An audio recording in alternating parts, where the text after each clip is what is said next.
than a high school graduate on either front. Some projections show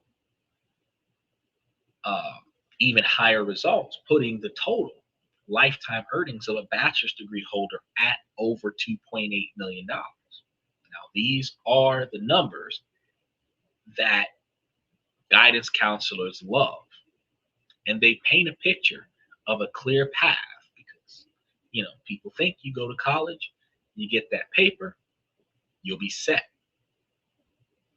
You're going to be a millionaire. You're going to walk out there, and then reality is going to slap you in the face. And look, for many, this is going to be true that college graduates are about half as likely to be unemployed as their peers who finally finished high school. So it sounds like a surefire bet. But averages are going to be dangerous because they hide the ugly details. He says, I just got my associate's degree a few weeks ago. Now I'm working on my bachelor's, but it ain't a clear path. Oh, it is not a clear path. And you know what's wild about that? Those of us who come out of high school without the appropriate quantity of credits from high school or the right kind of GPA, the right kind of scholarship that gets us straight into that 4-year institution, actually deviate to a community college that'll give us an associate's degree, which typically takes us about 3, sometimes 4 years to get the 2-year associate's degree, so that we can then transfer into the 4-year institution and then spend another 3, maybe 4 years in the 4-year institution to get that 4-year bachelor's degree, where each degree is 150% of its expected completion rate, not including prerequisites. So you're spending 3 to 4 years on your associate's degree. You're spending 3 to 4 years on your bachelor's degree after your associate's degree, which is 6 to 8 years on a 4-year degree. And that's if you don't decide to chase a master's degree after that or go to med school or something to that effect. Now, one of the things that suck about getting an associate's degree is that most follow-up degrees are going to end up in the same category. Arts and science, College of Arts and Science. So you're going to find yourself getting a bachelor's in arts or you're going to get like an associate's in arts or an associate's in science or an associate's in education, but it's going to be like a generalized associate's degree, right? You don't get an associate's in biology, right? But then you go to the 4-year institution and you decide, well, if I'm going down this med school track, I'm probably going to get like a biology degree or a microbiology degree. I got the microbiology degree, which has a lot more genetics involved in it. But that doesn't really change anything. Okay. If you're you're still going to the College of Arts and Science. If you're trying to do higher levels of math, you could do a business degree, but you're going to have a general arts and science associate's degree. But you're going to go there and then sign up for either business or accounting or something like that. But the question is, what are you going to do with that degree? Because you assume that that degree directly correlates to the field work of the job, because we already know that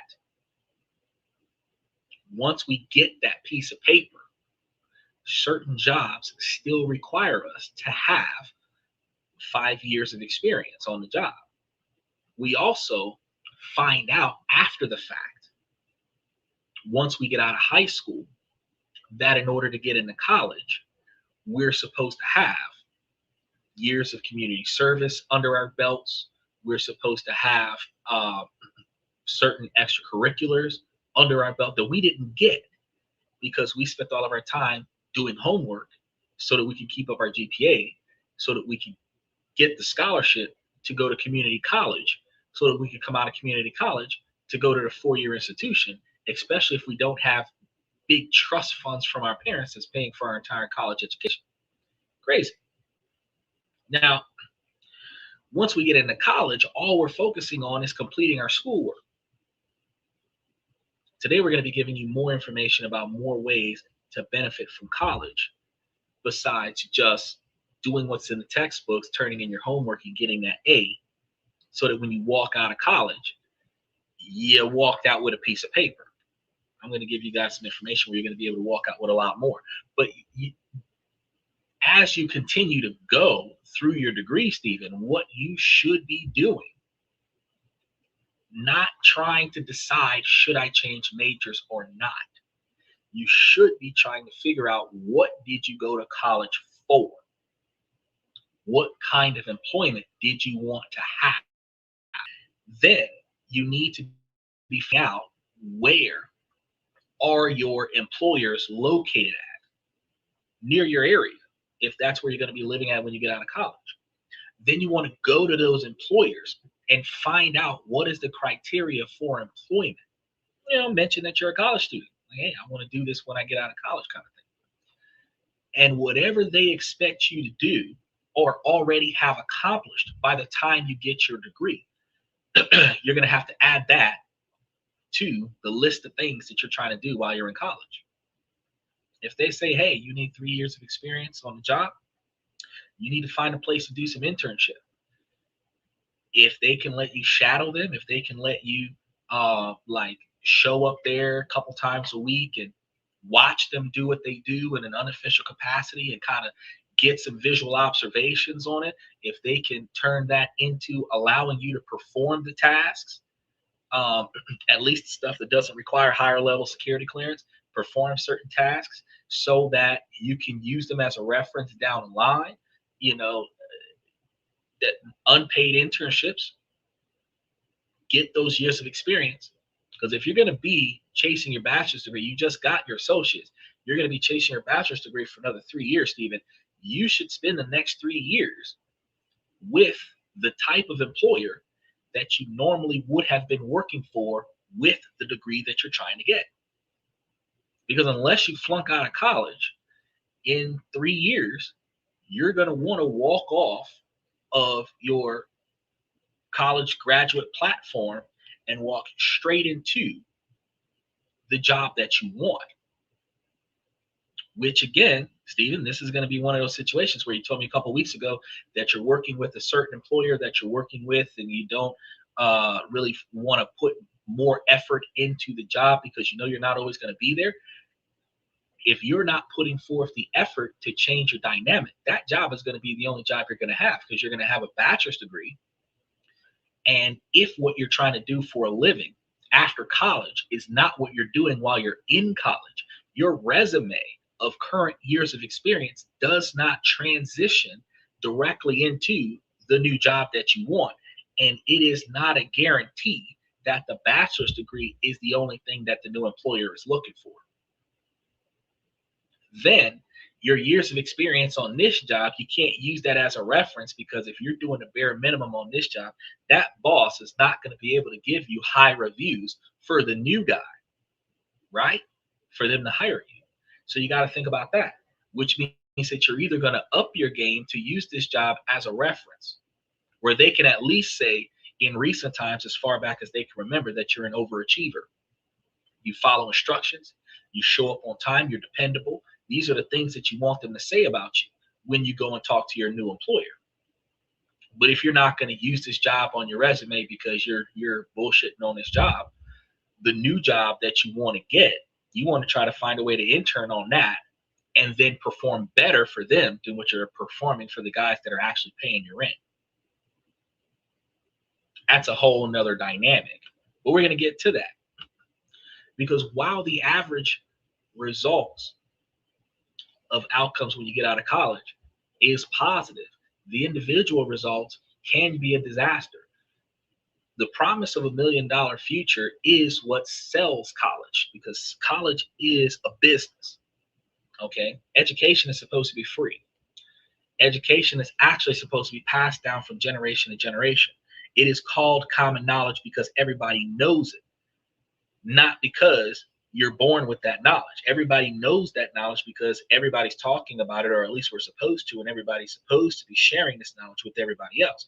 But ironically, only the top 1% know what needs to be known in order to be successful in life. And they teach their kids how to do the things that we don't think about doing. And our kids are only taught how to show up, follow instructions, and get on the conveyor belt line or go into the legal system. Which is why this channel started up with teaching people things that is supposed to be common knowledge that people don't know, that people don't think about, that you can actually look it up and find out about it and make yourself better than what you are. But we're so busy scrolling through social media for entertainment. Guys scroll through social media to see the girls shaking their behinds in sexy outfits. Everybody else is going through social media looking for chaos. And when I say everybody else, I mean like the women and children are going through social media looking for chaos. You know, very few, at least here in the United States, very few people actually look for educational content. We look for entertainment where somebody is making an ass out of themselves to make us laugh, or we're looking for chaos. But we're not looking through social media. We're not watching YouTube videos to make ourselves better. But YouTube videos have become one of the largest replacements for reading the information in a book. We listen to the video, right? Skip to the part that matters to us, and we listen to the video. So really think about this. Now, for a huge chunk of graduates, the reality after graduation is much darker. It's a reality defined not by a growing bank account, but by a mountain of debt and a career that's stuck in neutral. We typically call those dead-end jobs. They suck. We hate them. They don't pay enough. They work us too much. We don't have a lot of free time with our family and friends. We don't like those jobs because we can't get any better, and we do the bare minimum on those jobs because they don't give us enough to want to come and bring the pride that we got out of college with. The truth is, for about a quarter of all students, their degree will have a negative return on investment. That's 25% of the graduates. They would have been better off financially if they had never gone to college at all. So before we get to the solutions, I want you to stay with me, Steve. We have to be brutally honest about the problem. We have to understand that there are three jaws of the financial trap: the debt delusion, the underemployment epidemic, and the great degree divide. Okay? The first and most obvious jaw of the trap is debt. We hear the word so often, it almost lost its punch. So let's put it back into perspective. The total student loan debt in the United States has exploded to over $1.77 trillion, which is one of the reasons why Donald Trump made a lot of changes to it. And that's more than the entire GDP of Canada. This isn't just some abstract government number. It's a burden carried by more than 42 million Americans. The average federal student loan debt per borrower is now hovering at around $39,000. Some, like myself, upward $75,000. Grad students out of med school, upward $500,000. Law school, between $250,000 and $500,000. For someone who just finished a bachelor's degree, and I mean straight through bare minimum loans, the average amount that they borrow is over $30,000. And that's just the average. Okay. It's not rare for students at private universities to graduate with 50,000, 80,000, or even six figures in debt. What does that actually mean for a 22-year-old? A $40,000 loan with a typical interest rate, where before Donald Trump stepped in, that typical interest rate was between 4 and 8%, means a monthly payment of around $400 or more. That's nearly $5,000 a year. Okay. It's going to be a lot higher now when they privatize all the loans. But think about that. That's $5,000 that isn't going towards a down payment on a house. It isn't being invested in a 401k. It could have grown in that 401k to hundreds of thousands of dollars, but it's not seed money for a business either. It's a tax on your past, paid every single month, often for decades. Now, one of the worst things about this dynamic is that you'll see that $80,000 potentially deferred until 6 months after you stop going to school. Sometimes some of your unsubsidized loans, while still charging interest, are not requiring you to make payments. So you started taking out loans on your second semester of college, usually, because after the first semester, you get your college grades in, you're hovering above a high level of GPA, anywhere between a 3.0 or higher, and then you qualifying for those student loans, right? You take out all of the subsidized loans, but you need more money. The subsidized loans are not charging interest. Subsidized loans. The unsubsidized loans, they're charging interest from day one. You take out the unsubsidized too. From your second semester in college until your last semester of college, whether that is 4 years or 10 years, subsidizing loans. They deferred the payment, but they didn't defer the interest for unsubsidized loans. So all of that money stacks, right? Monthly compounding interest, stacking until you get out of college. That part, nobody even talks about that part. And this is the nasty hidden nature of the debt trap, because it doesn't just take your money, it also takes your freedom. It anchors you, and it forces you to take whatever job that you can get right now just to make the payments on the loans. Because look, instead of pursuing the career that you actually want, you are getting whatever you can get your hands on, because it has to be enough to cover your current standard of living and pay on those loans.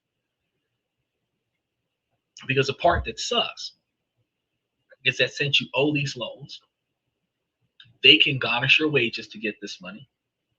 They can repossess assets to get this money, because this is typically money that you owe the government before Donald Trump started privatizing everything. So they can come and get it if they want to. Okay. And that part sucks.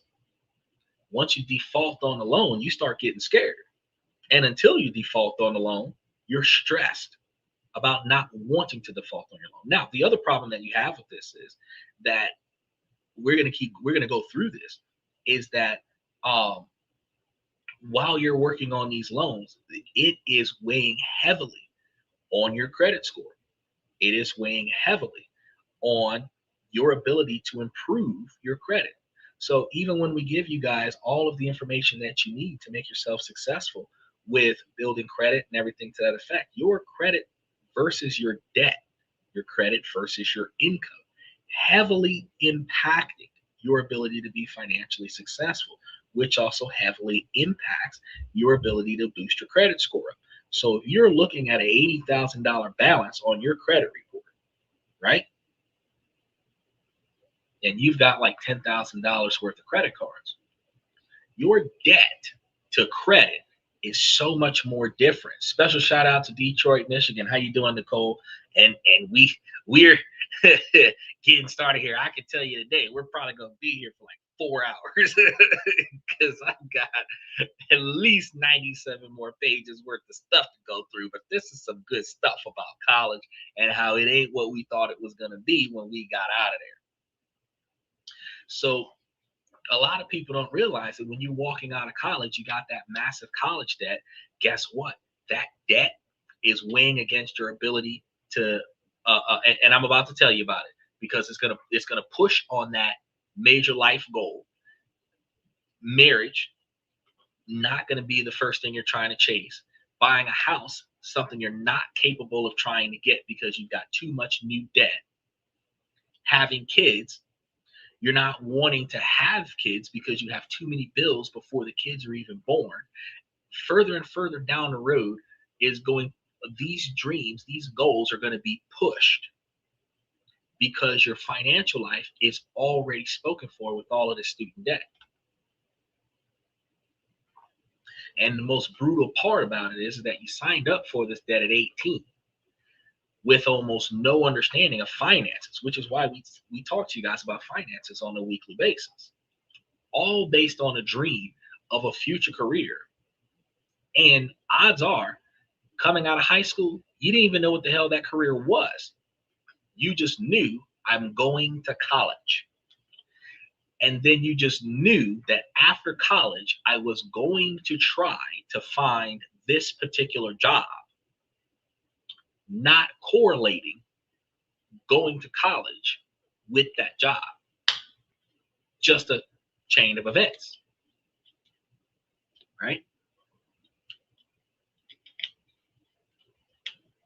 But if that career doesn't happen after you go to college, the debt doesn't just go away. That's what Obama was trying to set up. Everybody hates the Democrats, but that's what they were doing. They were basically recognizing the myth of going to college and guaranteedly coming out successful and saying, hey, if you're part of the 25% of Americans that went to college and came out of college and you're still working on the same kind of job that you would have been working on if you would have dropped out of high school, that they're going to get rid of your college debt. That was a debt forgiveness program. It's like, hey, you're not doing what you went to college for. You shouldn't have to pay for that education. Now, while they're undermining all of that, talking about Democrats are fools, the people who are not Democrats that have student debt now are going to be stuck with, because of the changes that Donald Trump had made, with the debt that they didn't get wiped off when the Democrats were saying, hey, let's forgive all of your debt. Let's just exempt this off of your credit score. Now, I also recognize that, following the lines of credit, that when you get rid of your oldest debt, which will be your student loans, because that's something that's not going anywhere, and you get rid of your oldest debt, what happens is your credit history shrinks, and then your credit score suffers a lot because you don't have that 15 years, 20 years, 30 years installment loan, because that's what a student loan is. It's an installment loan that's not on your line of credit. So while you could improve your credit score by reducing the quantity of debt, you just got rid of all of your oldest lines of credit towards your credit report. And if they were in good standings, those were positive payment reports, on your credit report, all of that's gone. And now all you have is the small micro loans that you're doing, the installment loans that you're doing when you buy stuff online, the micro payments, and your credit score is highly sensitive now because your oldest line of credit is the first credit card you started that you didn't get canceled. And if you don't have one in the last 5 years, now your line of credit starts from 5 years ago instead of 20 years ago. So you can understand how that's going to extremely damage your credit score, but it will allow you to build it up a little bit better because you'll have less debt. Right? But it's harder to build your credit score. It's harder to get to 750 when you've only got like 3 years of credit history, as opposed to getting to 750 with 20 years of credit history. But it would have been a whole lot better to get to 750 with 20 years of credit history and no debt, right?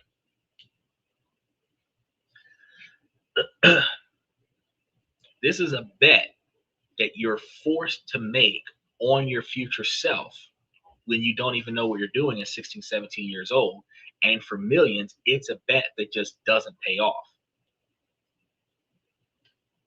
Now, this brings us to the second sneakier jaw trap, the underemployment epidemic. Now, this is arguably more destructive than the debt itself because it attacks the whole reason you went to college in the first place, to get a good job. When we talk about underemployment, we're not just talking about philosophy major working as a barista. That's a tired cliche. The reality is far more common and subtle. Underemployment means you're working in a job that doesn't actually require a college degree. And the numbers here are staggering. A landmark report from a Strata Institute and the now defunct Burning Glass Institute found that a shocking and increasing 52% of all college graduates are underemployed in their first job. Let's let that sink in. More than half of all graduates, after spending 4 or more years in college to get that 4-year degree and a small fortune, start their first career in a job they could have gotten without a degree. Specifically because we rush off the showroom floor with the piece of paper that's not even our degree. Remember that, because you know that when you walk across the stage and they shake your hand, that plaque is not your degree. That plaque is what you're going to put your degree in when you get back to the house because they mailed the degree to your house. Yeah, that part. Right? It doesn't have your freaking name on it when you walk across the stage. The little piece of paper is a symbolism thing. When they hand that to you and you're holding it up, that's not your actual degree, right? And that's sad. But from that day, you walk off the stage, you go celebrate with a dinner with your families, clubbing with your friends, in your cap and gown, and then you go to work on a job that you probably had throughout college, where you didn't need a diploma to get that job, and that diploma will not get you a promotion on that job. And you're still working on that job after college, or if you were one of those career students that lived off of student loans, which means that your student loan debt could have been much higher than $80,000 a year or $80,000 in total, and you get your first job exactly the same way, as a job that requires no previous years of experience and, more often than not, no requirement for a degree, just so that you can start getting paid now that you're no longer getting money from student loans and you don't have family members to help you survive. And we're talking about biology graduates working as receptionists, business majors, managing retail stores. We're talking about communications managers in call centers, the person that's redirecting you to the wrong department because they don't give two shits about their job. Think about the manager at McDonald's, Burger King, Wendy's, and Waffle House all have a degree.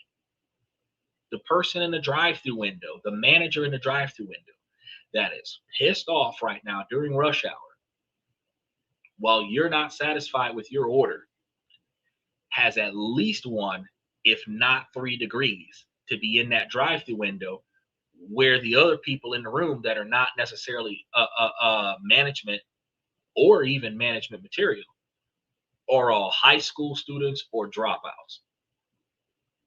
Now, how much would you hate your life if you were making $1.50 to $2 an hour more than a room full of high school dropouts? You'd be pissed off.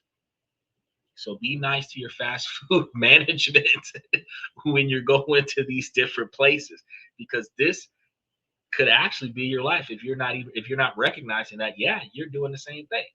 These aren't bad jobs though, because like Waffle House pays $72,000 a year for a night shift supervisor. You don't need a degree for that. But they don't pay graduate level salaries. You're not getting $100,000 a year off of that. You're gonna have to go into like a regional management thing. You're gonna have to be on the job for 10, 15 years and get promoted up the ranks.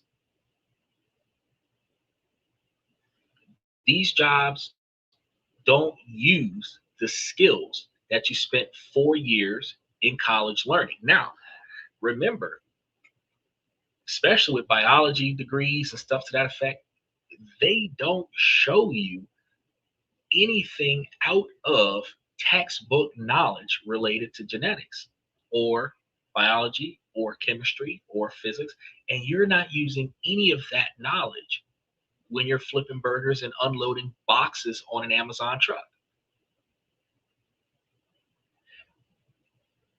But you get the biology degree so that you can be a nurse, so that you can be a doctor, so that you can be a surgeon, an anesthesiologist, a radiologist. But nowhere in your biology major do they show you how to use the equipment in the hospital. You go to med school for that. Nowhere in your biology degree do they show you how to inject a needle into a patient. You do the nursing trade for that. Strange, right? And what's even scarier is this isn't a temporary phase. It's sticky. Of those who start out underemployed, meaning that you got a job that didn't require your degree, 45% are still underemployed 10 years after college.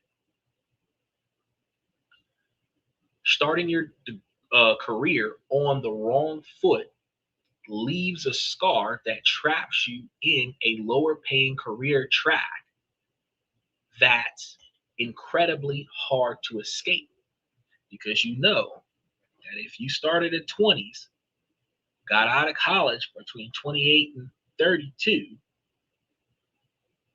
and when you got out of college, you started working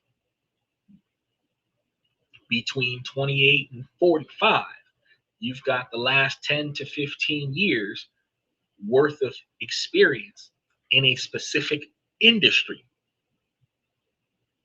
You cannot transition to a completely different industry that requires different skills without having years of experience in the new industry, which also means that 15 years ago, when you were getting out of college, if you didn't find a job in line with your degree, you're not finding a job now in line with your degree.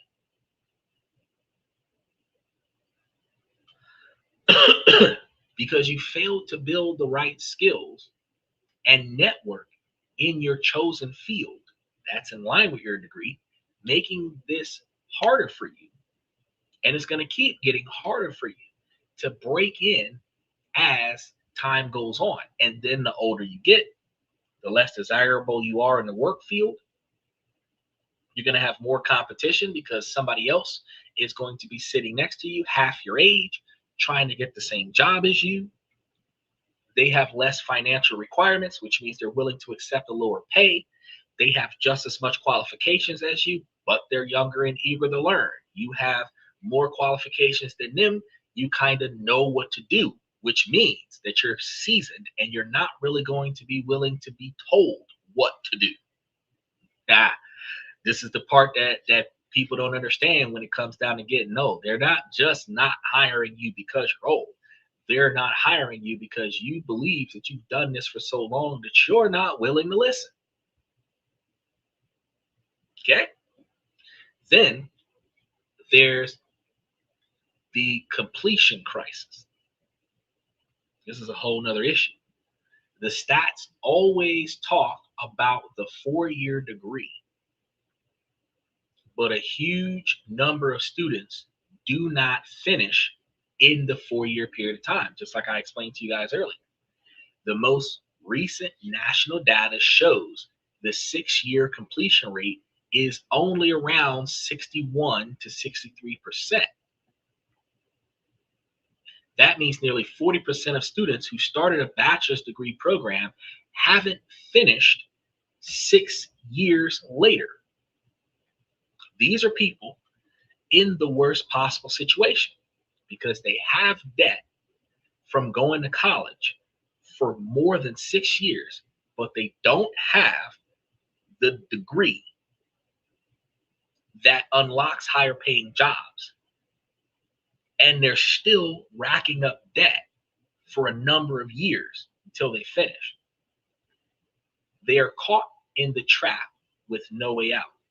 And when you combine the debt with the high chance of underemployment and the very real risk of not even finishing, the sure bet of a college degree starts to look a lot more like a high stakes gamble.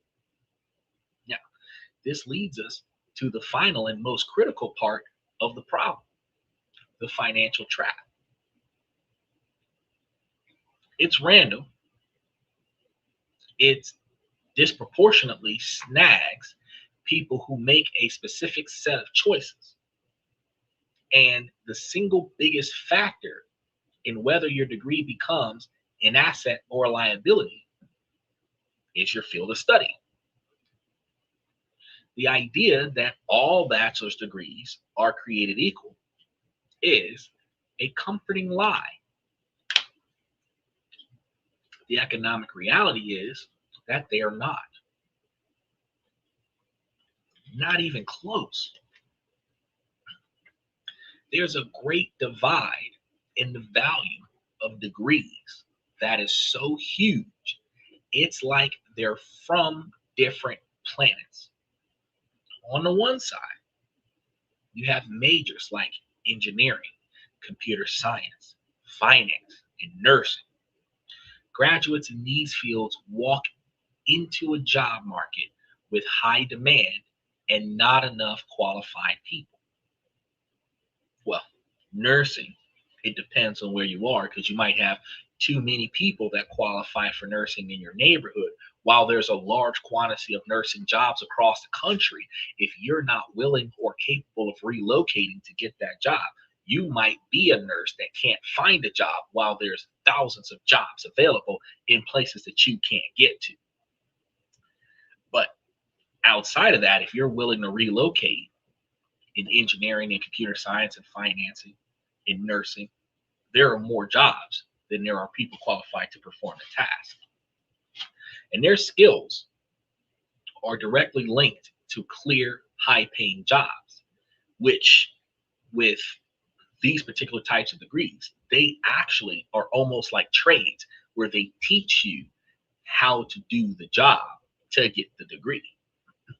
Starting salary for engineering and computer science majors are projected at over $76,000 for the class of 2025, which is $4,000 higher than a night shift manager at a Waffle House, which you could get as a high school dropout and 10 years on the job. So you could do 2 to 4 years more at a Waffle House than what you would have done at a college, and you would have made the same amount of money. Think about that. Now, a degree in a field like finance can have a massive return on investment over a career because these degrees have clear, predictable paths to a six-figure income and a multi-million dollar lifetime earnings advantage. And we don't think about this when we go in. But on the other side of the divide, you have majors where the link between the degree and a high paying job is a lot fuzzier. These often include majors in the arts, humanities, and some social sciences. For example, arts degrees can lead to early career salaries of only around $34,000, while a degree in English might have a positive lifetime return. It's a fraction of what an engineer degree provides. English majors can become teachers, and teachers are making less than $40,000 a year. You know, you look at what other ones? Because you do a general education degree. General education degree puts you in the position of a teacher. A biology degree that doesn't go to med school could lead to a physical education teacher, where you're like the gym coach, stuff to that effect. You have arts and science degrees like humanities. You can be like a social worker. You can be uh, nursing, homes, stuff to that effect. All really close to blue collar jobs.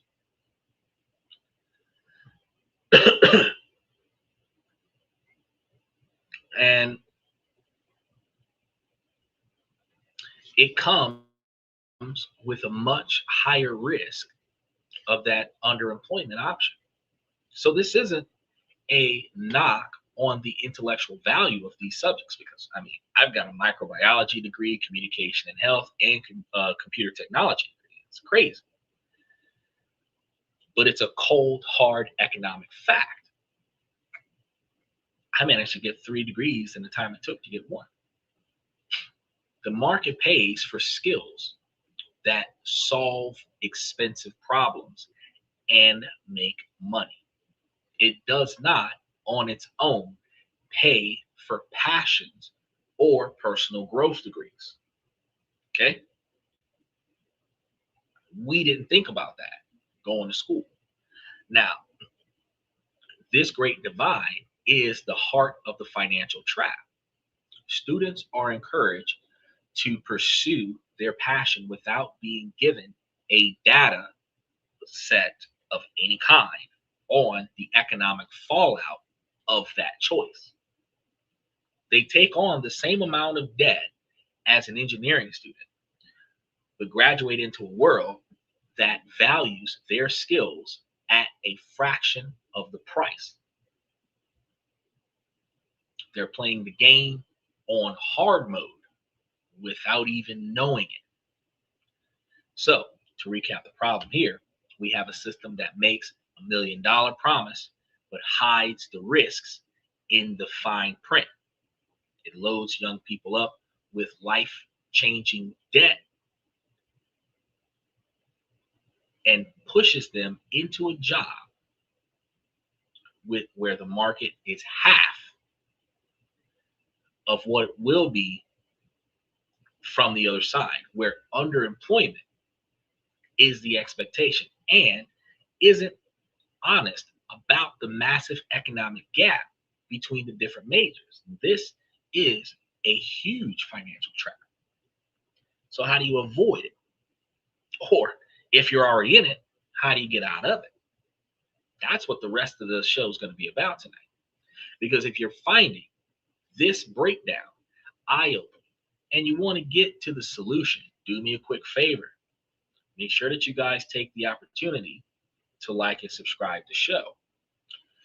If you haven't already subscribed, then hit the notification button on some of the rest of the stuff that we're going to be putting out for the rest of the month. It costs you nothing. For the first time, you're getting free knowledge. And it tells the algorithm that this is a conversation that more people need to see. And it helps get this information to students as well as their parents and graduates who are facing this massive decision. I really appreciate for you guys to knock that out for us. But let's get into the framework real quick. So we've laid out the grim reality of the financial trap. It's easy to feel overwhelmed or even cynical about the whole idea of college. But giving up isn't a strategy. The good news is that avoiding the trap and making sure the degree becomes $1 million asset isn't a matter of luck. It is a matter of analysis. It's about swiping wishful thinking away and taking on a strategic framework. That's what we're going to be working on. So there are 4 critical factors that determine the financial value of your degree. If you get these right, you dramatically stack your odds in your favor. If you ignore them, you're basically walking towards a trap with your eyes closed. So let's break them down real quick. The first, and by far most important factor, is your major. Now, this is the whole ball game. Get this right, and you can afford to mess up elsewhere. Get this wrong, and you'll spend your career trying to make up for it. So to understand why you need to internalize what I call the iron law of value, it's simple. Your skills are only worth what someone else is willing to pay for them. Job market is an economic system, not a self-help seminar. It does not care about your passion, your dreams, or how much you loved a specific class with a specific teacher. It runs on the brutal, unfeeling logic of supply and demand. High demand for a skill plus low supply of people who have it equals a high salary. Low demand for a skill plus high supply of people who have it equals a low salary or no salary at all. This is why the Great Divide exists. So let's look at the data again. Georgetown University research on return on investment consistently shows that majors in engineering, computer science, and finance deliver some of the highest financial rewards over a lifetime. Why? Because modern companies have very expensive problems that are solved with code, financial models, and engineering. People that are getting tech degrees now, those tech degrees are reaching high value jobs. Why? Because more companies are working towards AI.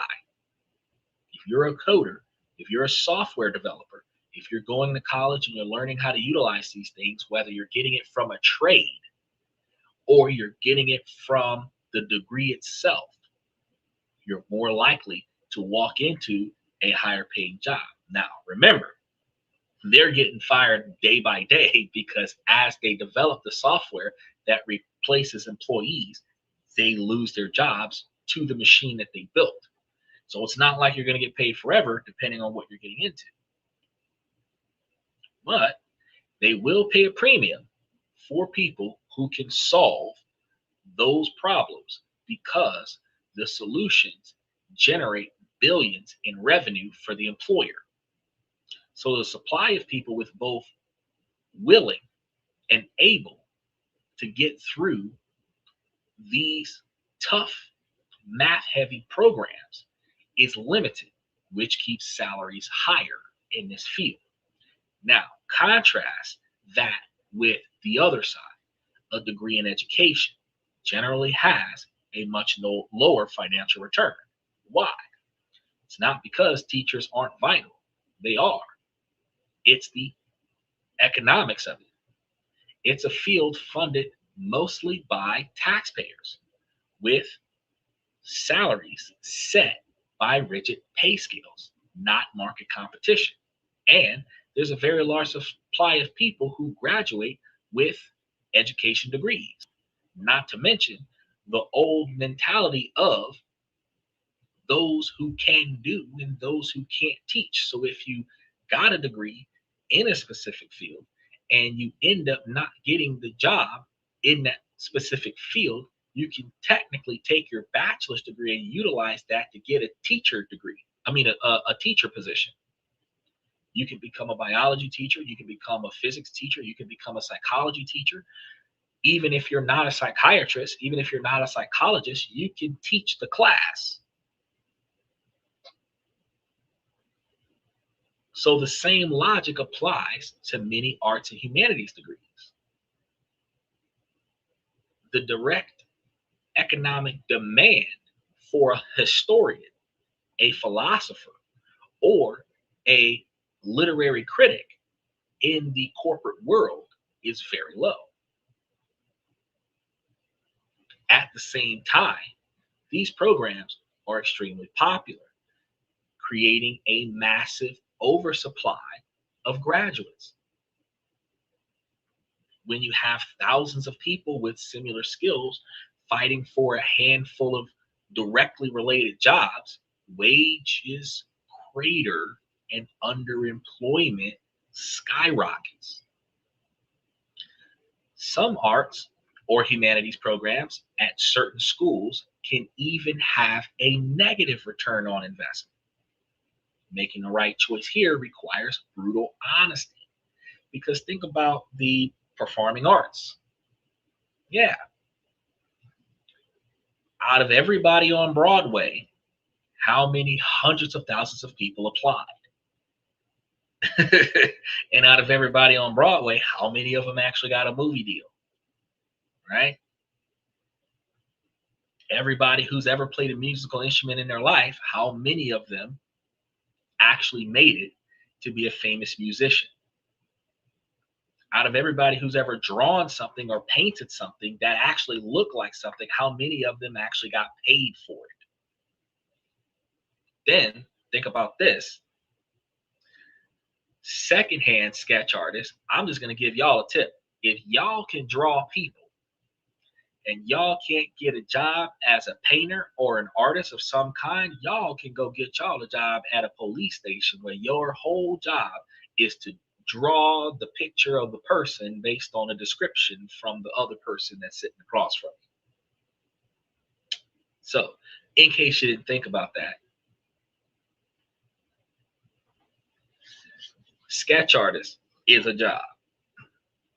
You have to research the job market for your intended major before you commit to the major. You can go on LinkedIn, Indeed, and other job sites. You want to search for jobs that require a degree that you're thinking about using. What do those jobs pay? How many jobs are open specifically in your area, or at least within a range that you are capable of going to get? Then you want to search for jobs for an accounting or a nursing major. Compare the results. The difference will be a splash of cold water in the face. Now, this isn't about crushing your dreams. It's about grounding them in reality. If you're passionate about art history, that's great. You could potentially work at a museum.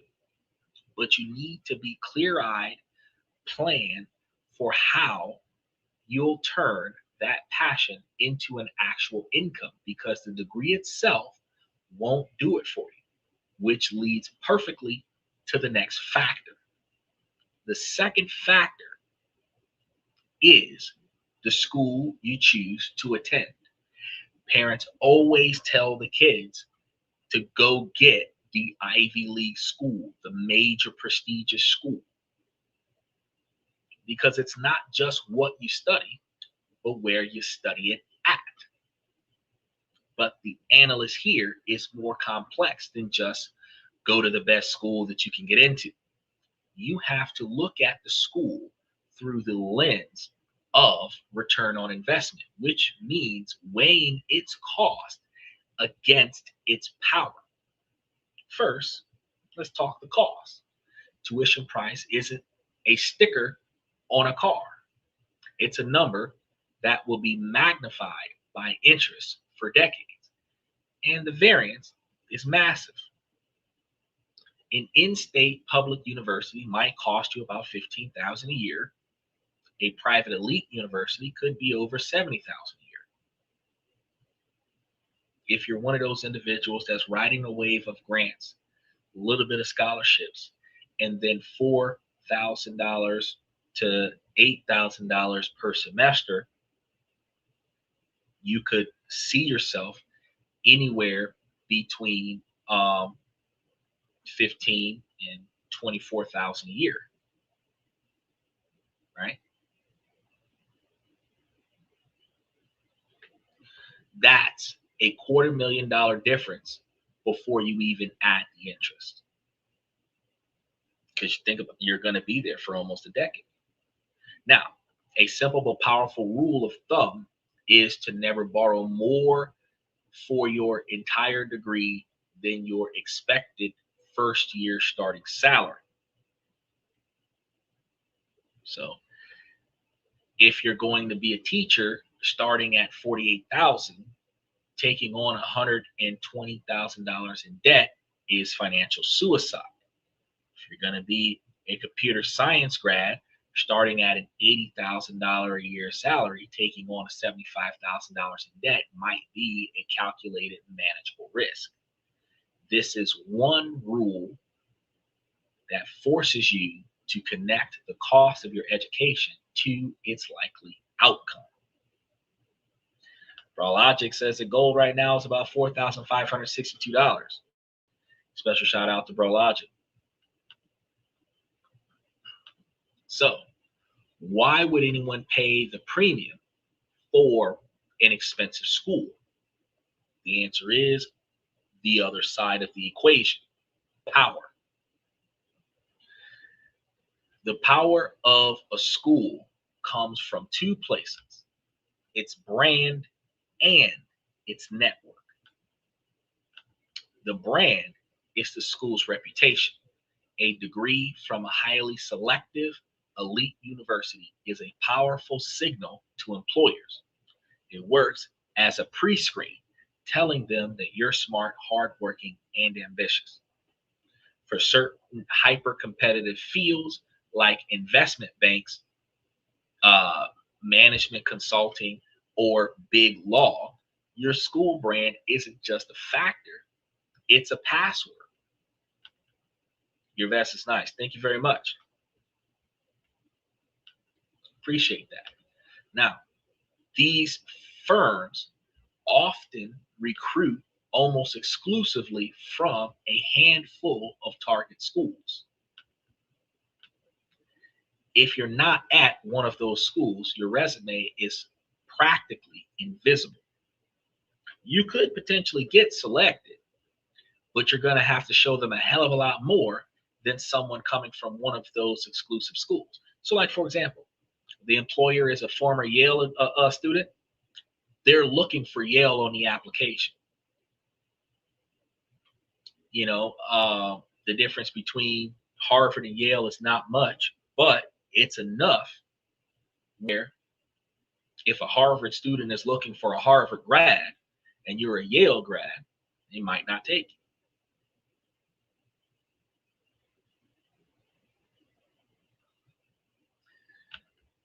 and my daughters both have student debt. Most adults right now have student debt. Actually, I think because the kids are able to start getting into college as young as 16 to 17 years old, depending on whether or not they get their GED and go straight into community college at 16, 17 years old, they can start having student debt at the age of 18. And your wife has student debt too, right? So 3/4 of your family has student debt. And if y'all all live in the same household, the four of y'all are working together to try to pay off 3 different lines of student debt, which makes it harder for y'all to individualize. It's harder for the kids to start living on their own when it is cheaper for them to live with mom and dad and pay the student debt while building on their careers. And the parents typically say, nah, stay with me as long as you need to, as long as you got a job. You can put a little bit of money on the rent, partial pay on some of the cell phone bills and other such things, and save you a little bit of money on your standard of living and put more money towards being successful. So now they're going to put more money towards their car note. They're going to put more money towards their student loans. They're going to live the life of a college student, but still have to answer to mom and dad, but they're not making enough money to live on their own. You hope that they marry a man that'll treat them right, that has enough money to help them pay for their student loans. But, men are frustrated with the dating game right now. So it's not likely that they're going to find a man specifically to pay their student debt. So the idea here, and I know what it's like. It's hard to do, but it's something that you got to teach your little girls. Like, hey, you're doing this track, but you got to really think about how you're going to get yourself out of these student loans, because we're not paying for you forever.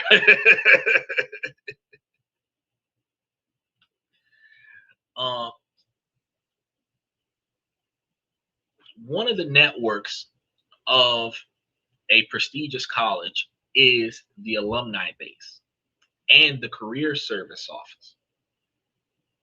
A powerful school has a global network of successful alumni who are often willing to help out a fellow grad student, meaning that you know somebody who knows somebody to help you get into that job, which is how the top 1% works its way around. Mom or dad knows somebody who owns a company who just has an opening in a position that I would normally have to spend 10 years to earn, and just put me in there so that I have a job as a favor to my parents.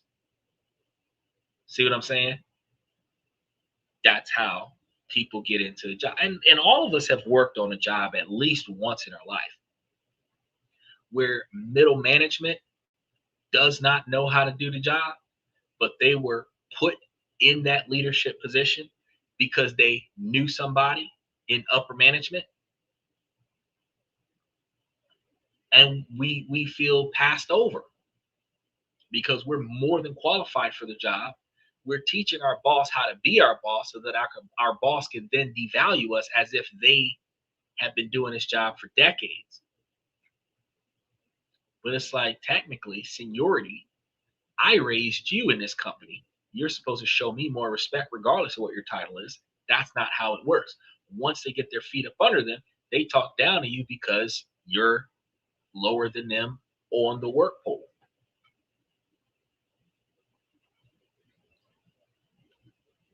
So the career services office in every university has deep relationships with top employers. You got to use that while you're in college. And it brings them right to campus to recruit people. And this is going to be one of the biggest reasons why I tell you that you are a walking business, and you need to carry yourself with the expectations of a successful business. Because as an undergrad, if you're showing up to school the same way you would show up to a business meeting, The recruiters on campus, the people that would hire you after you graduate, are paying attention to your behavior on campus, whether it's rush week with the fraternities, rather the outfits that you wear on campus when you're not in class, your preparedness, your the way you carry yourself.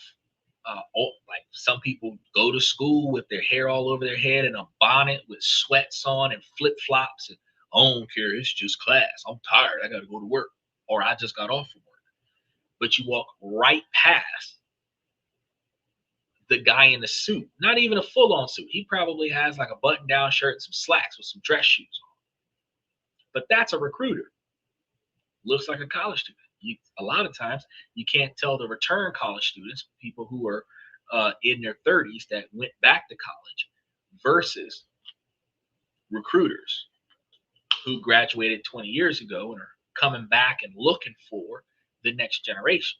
You can't tell the difference between a professor that's been on the job for 20 years and an associate's degree that spent 3 or 4 years to get into this college, where they started college at 28. You don't know. So if you carry yourself like every day on school campus is a job interview, you are not going to school looking like you just got out the gym. You're not going to school looking like you just got out the nightclub. You're not going to school looking like a criminal. You're not going to school looking like a stripper. Because yeah, you can do frat life, but it would not be appropriate for the career force. Now, Stephen asked a question: would you recommend dressing better in class, and if so, how formal? I am recommending that you dress better in life, so that when you take your behind to class, you're already ready. You should not have to change your clothes in the car to look professional now that you've gotten to school. You should have left your house looking like you're a boss. And a boss is not a Rick Ross boss with a long white tee and your pants hanging below your knees. A boss is like a CEO.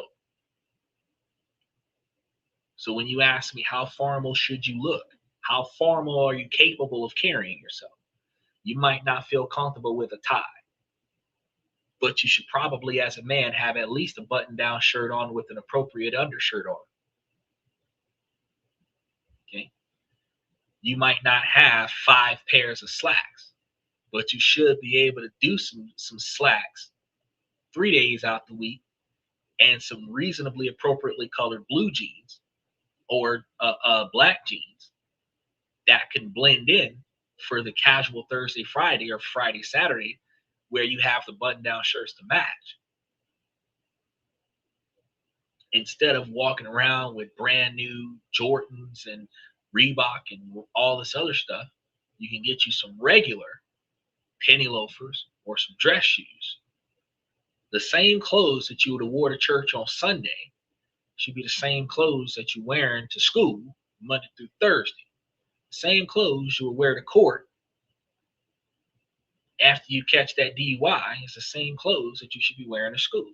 The same clothes you would have wore to a funeral is the same clothes you should be wearing to school. The same clothes you're wearing to a wedding when you're not the bride and the groom is the same clothes that you're supposed to be wearing to school. Notice, none of these recommended outfits are the thought fits that you see at the club on Friday and Saturday night. Okay? Because the same attire that you would wear to a job interview is the same attire you're supposed to be wearing to school. So that as you walk through the campus from your car, you are seen as a professional in training. That is how you're supposed to look at college. So anybody who does not dress like that is not ready for a job. Yeah, you're in college, but the recruiter is going to walk right past you. and think that you're going to put that clip on tie and walk over there and go and talk to the recruiter today. They saw you the last 4 times that you looked like Lil Wayne's latest video. And they're going to be like,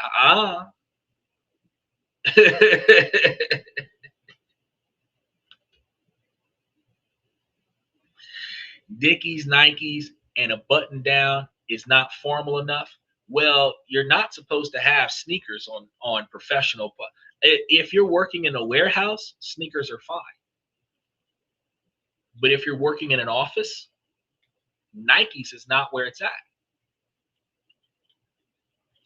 If you're working in an office that has a cubicle, you're going to be sitting in front of a computer. If you're going to be working with clients, you're supposed to have the same type of shoes that JROTC has, the same polished black shoes that are shiny.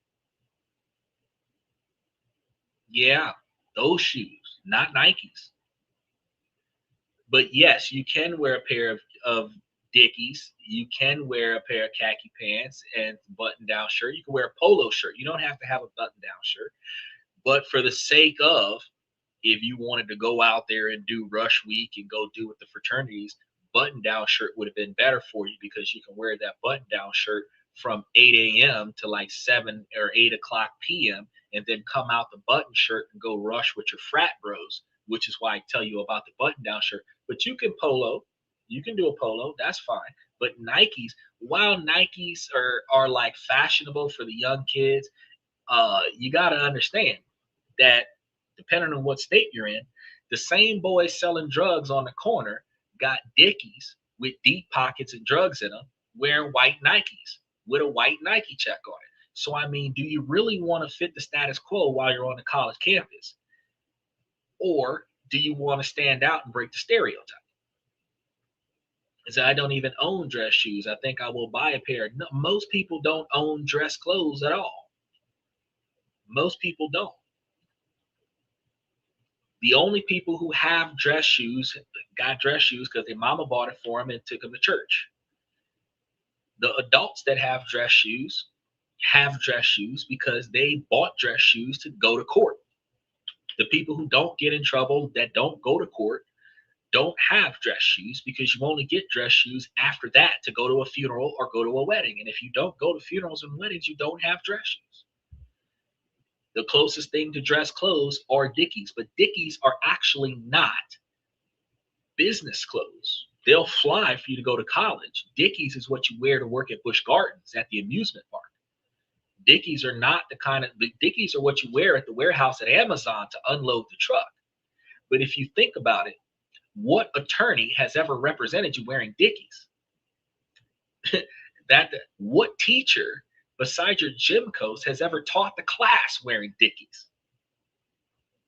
Most of the time they don't. You see them with Calvin Klein, stuff to that effect. K&G's. You can go to K&G's and get you a whole outfit. You can go to Burlington Coat Factory and get you a whole outfit.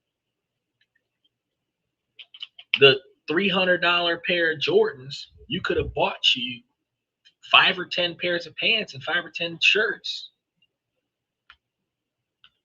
What brand of shoe do you recommend for a dress shoe? I tell you what, because like in our university mall, we have a dress store called Mr. Man's. You can go there.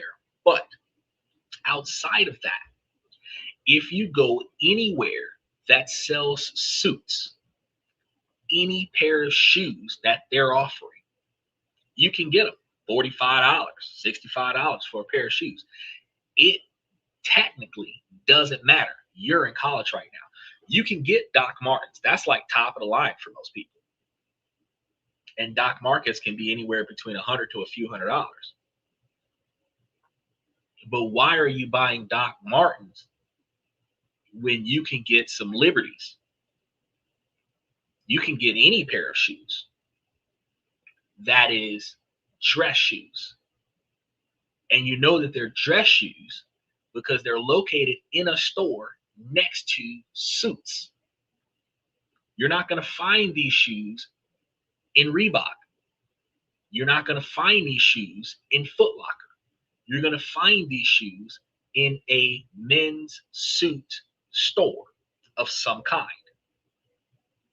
That's where you get your shoes from.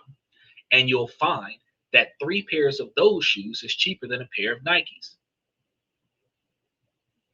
or a pair of Jordans or a pair of Gucci shoes. Just saying.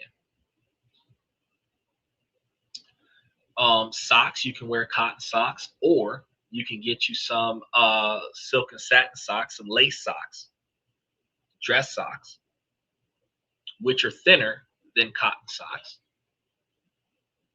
Um, and they look a little bit more professional on you, but you can do black socks or white socks.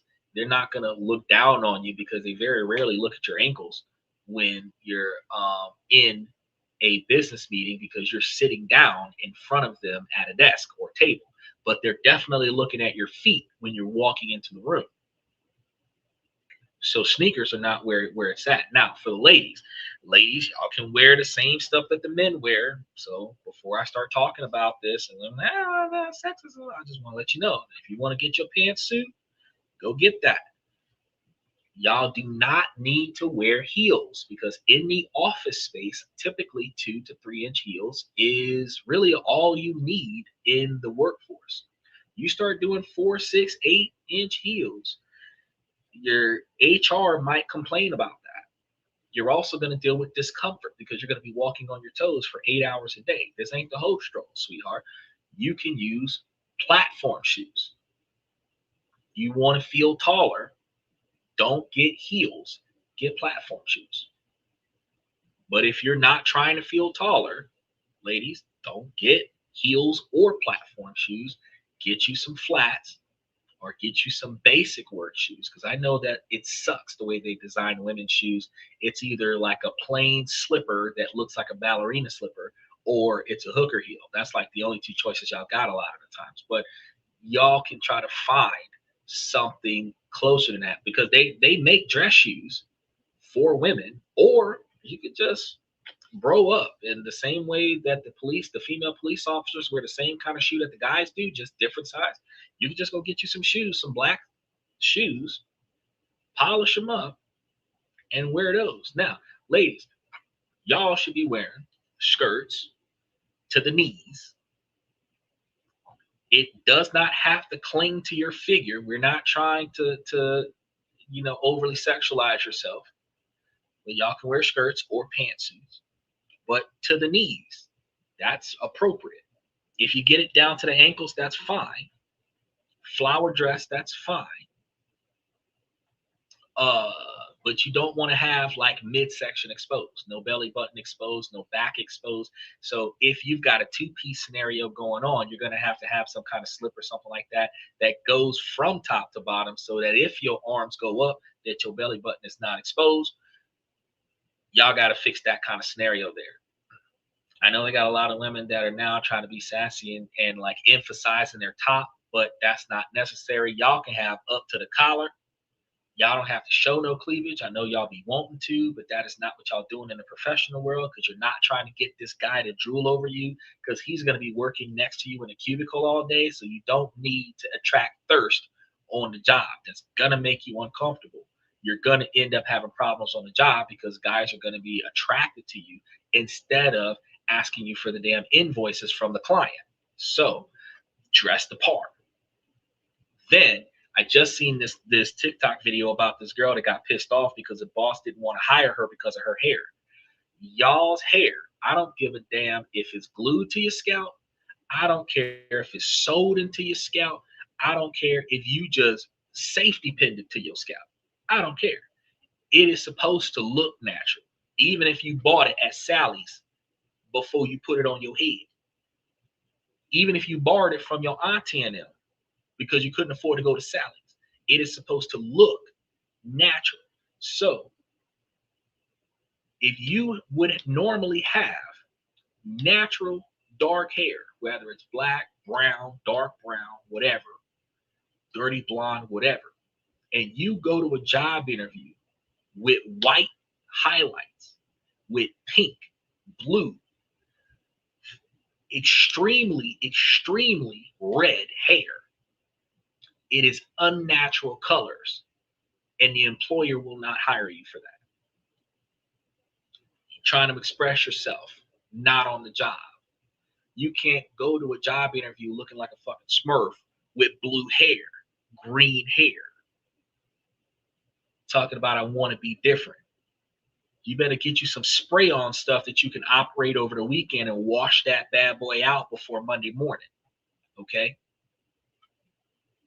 You want to wear those hot pink wigs, you wear them hot pink wigs on your days off, but when you go to work, you want to wear something that is natural looking. Now, I know some women are able to pull it off by putting on blonde hair and it matches their skin complexion and they make that work. It got the burgundy look and stuff to that effect, but it needs to look normal.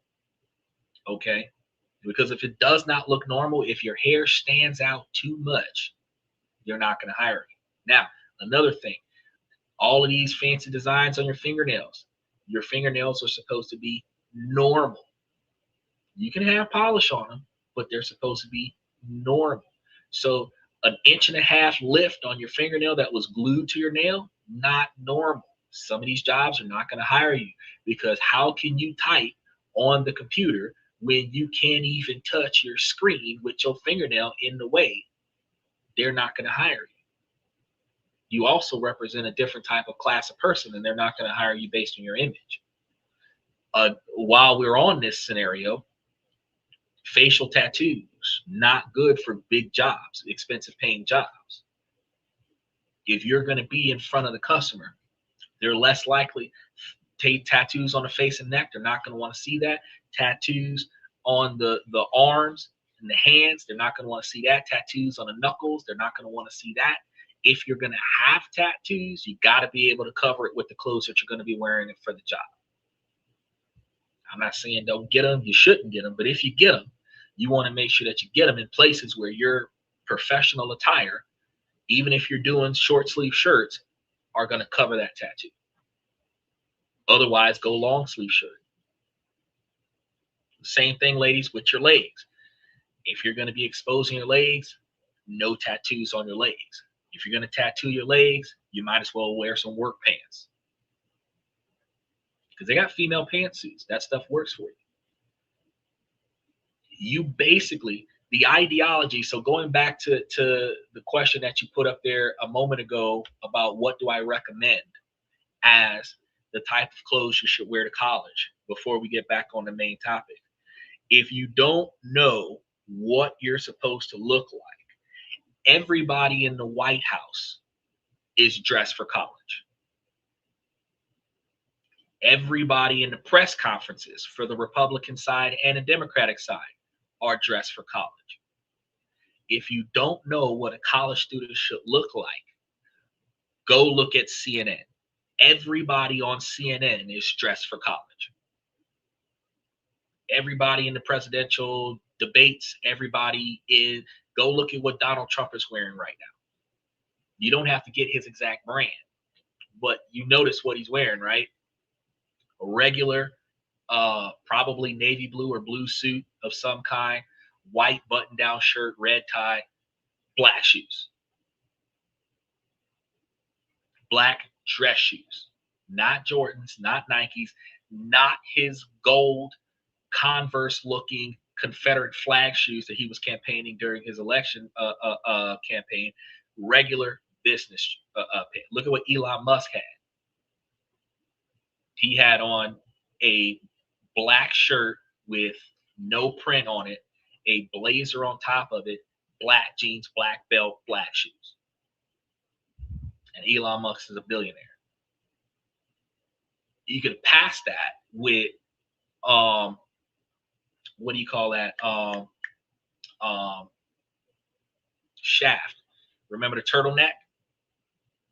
The turtleneck? Yeah, you can pass it. You can pass off. You can do a turtleneck. If it's cold outside, it probably work better with you. You can do a turtleneck, but you don't always have to have a tie.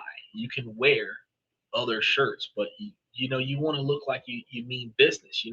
You're as a college student, as a person that's trying to get 6-figure jobs, you're not trying to impress the boys on the block. Matter of fact, if they think you sold out, you're doing a good job. You're not trying to impress the boys on the block. You're not trying to look cool. You're not trying to look, street cred wise. You want to look like you should be worth $1 million. Okay, so that means that you need to carry yourself the way politicians carry themselves. So, ladies, y'all notice that not now one of the female politicians got these gorilla fits, got the skin tight, top to bottom onesie on that's emphasizing all of their assets. Not none of the female politicians got those pants that's got the seams that kind of spread the butt cheeks and emphasize the booty cheeks, right? None of that. None of that. Not one of the female politicians got the same heels as the girls walking the strip in Vegas. None of that. Y'all want to know how to carry yourselves? Go look at the people on Wall Street. That's 500 and something people. Well, no, go look at the people in Congress, because if you look at the people in Wall Street, they look like the people in Congress. That's another 1,000 people on Wall Street. That's what you're supposed to be looking like when you go to college. So if you don't know, go watch the news. That's what you're supposed to look like when you're going to college, because those are the people who are going to get selected. If you look like a politician, you're going to get picked up for politics. If you look like a banker, you're going to get picked up for a bank. But if you look like a hoe, the only person talking to you is a pimp or a client. But not one major whoever, whatever, is going to say, oh, yeah, Nicki Minaj on tour outfit.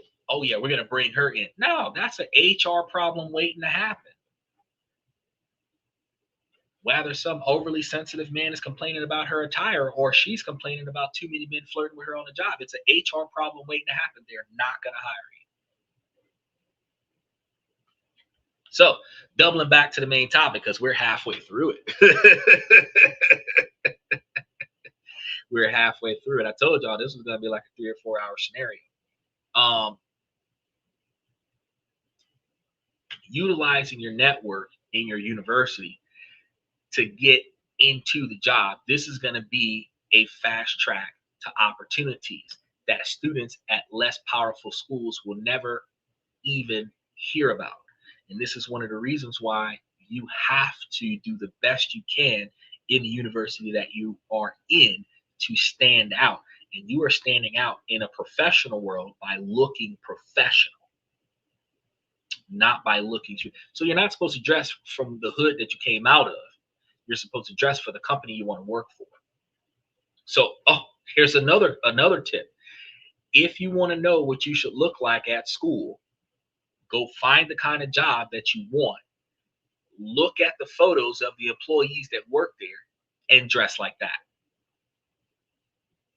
Because not one of the people on the website for the job that you're working for is going to look like any of the people at the strip club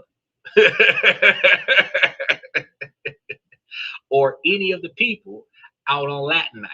They not going to look like that. Just want you to understand that. So, how you decide what college you're going to? You do a cost-benefit analysis. You want to ask yourself, is the brand and network of this expensive-ass private school worth an extra $150,000 in debt compared to my state school? Because some people go to school locally, save a little bit of money, help take care of the family.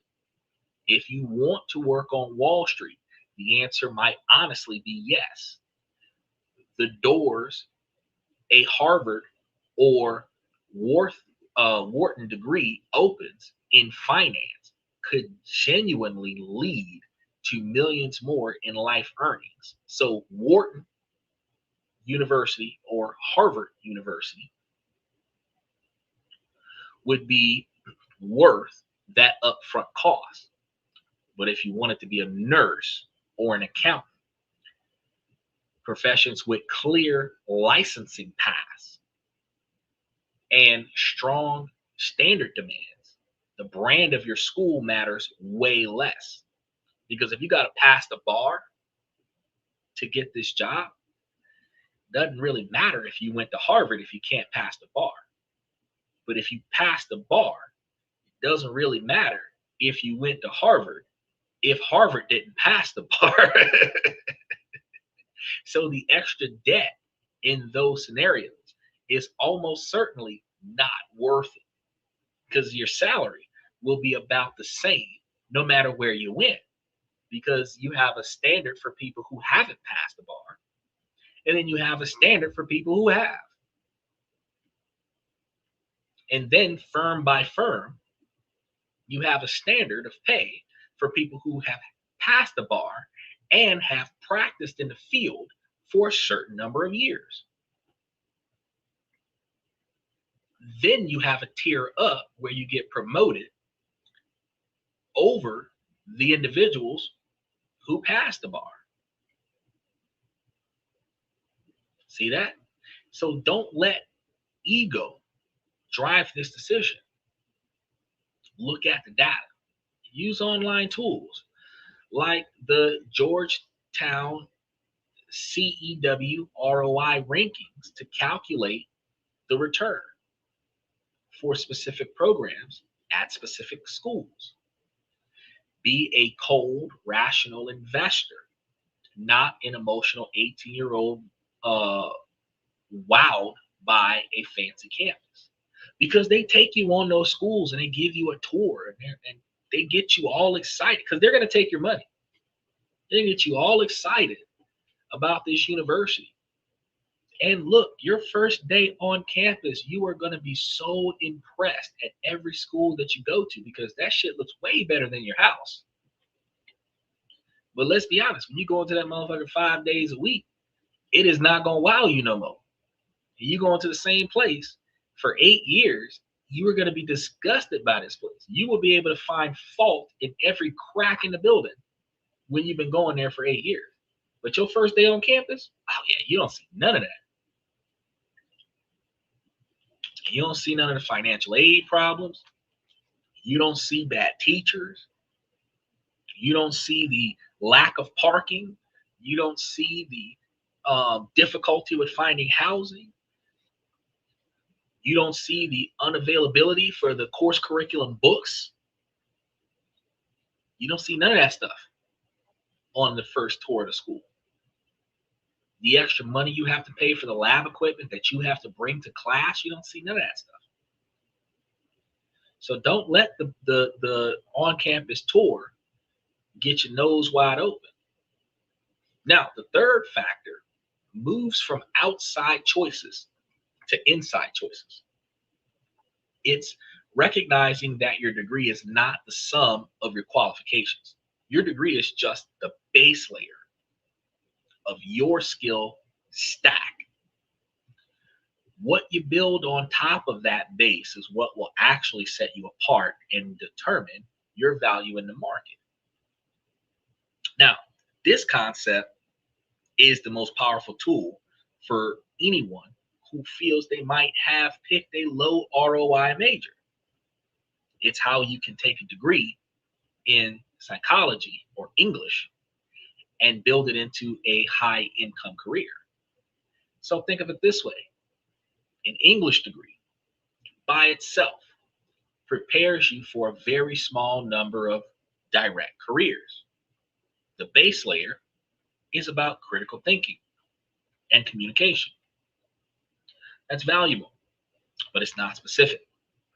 But what happens when you stack other skills on top of that? An English major base, A+ certification in SEO content marketing is stacked to equal content strategist. This is a six-figure job at many tech companies. People don't think about that part. Psychology major, base, A+, right? Sales internship, stacked, another A+. Public speaking course, stacked, equals medical device sales rep. Whoo! This is a job that can easily clear $150,000 a year. See what just happened there? You went from just a bullshit ass psychology major to doing a sales internship while getting your psychology major, covering public speaking courses during your psychology major as a minor, and walking out with a nice sales rep job.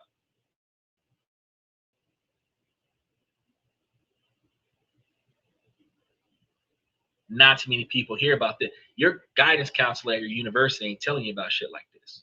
Take a history major, baseline, A+ position. Coding boot camp focused on Python and SQL is a stack. That equals a data analyst. Another clear path to a high-paying tech job. And you can take these classes side by side with your primary major, as the history major is your primary, but your coding boot camp focused on Python and SQL is the minor. That's the electives that you take on top of the core classes.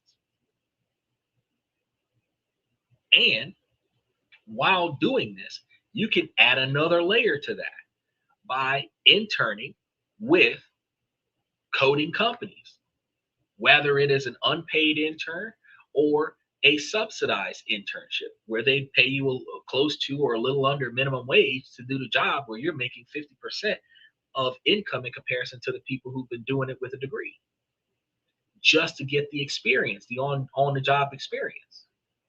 And if you're doing that for 6 years before the degree, when you come out with the degree, you have high level experience in coding, and you have the type of degree and skill set to be recognized as a data analyst with 5 or 6 years of experience under your belt as soon as you graduate, which means that you can walk into that job with all of the tools and resources that you need to be successful. See the pattern?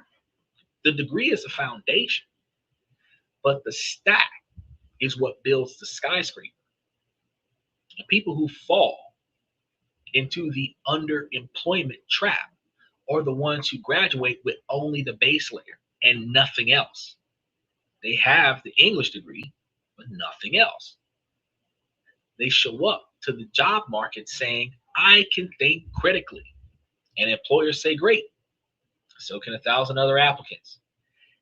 Can you run a Google Ads campaign? Can you build a financial model in Excel? Can you manage a client relationship? Most of y'all can't even manage your own personal relationship. How are you going to manage a client's relationship?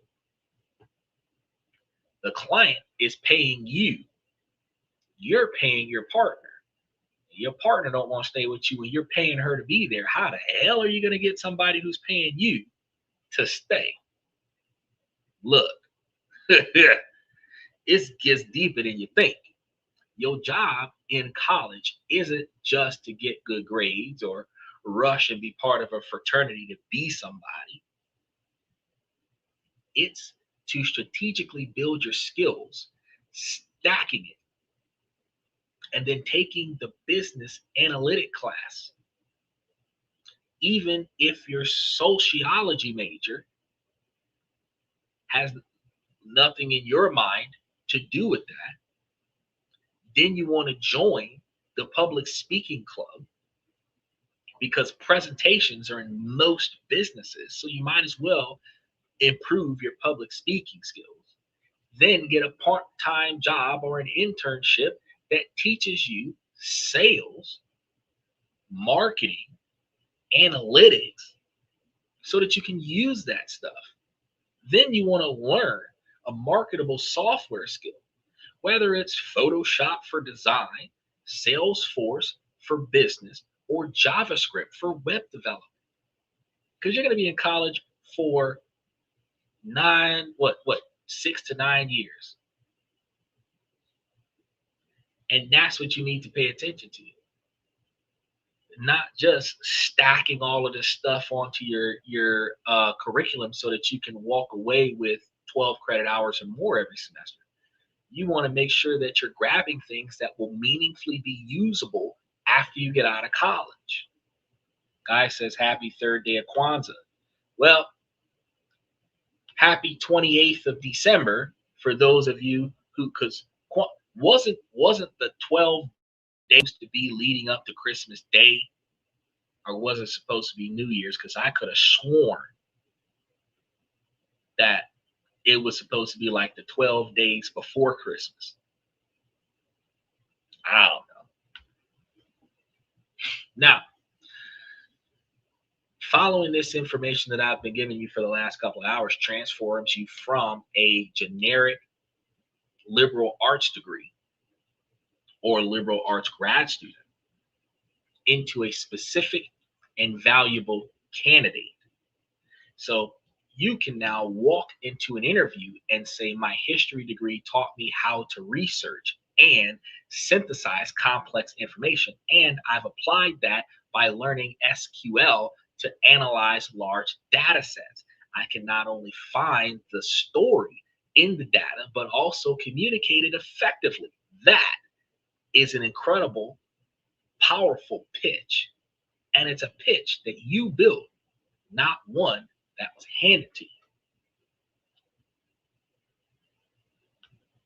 He said, do you know why Jesus is so popular with women? I don't think he is. Because if he was, then they would behave better. Kwanzaa starts on December 26th.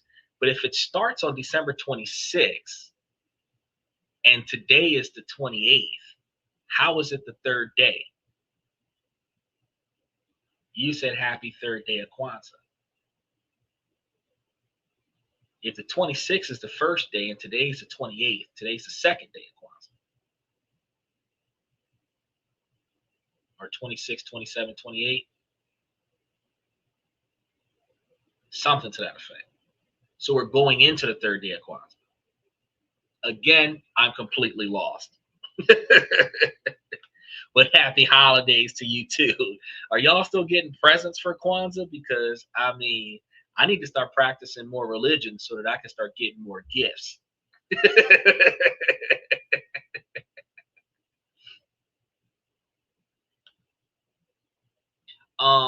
The financial factors with this method is what I call the executive variable. So we're going to look at one of the final factors that we need to have to turn a bullshit degree into a damn good job.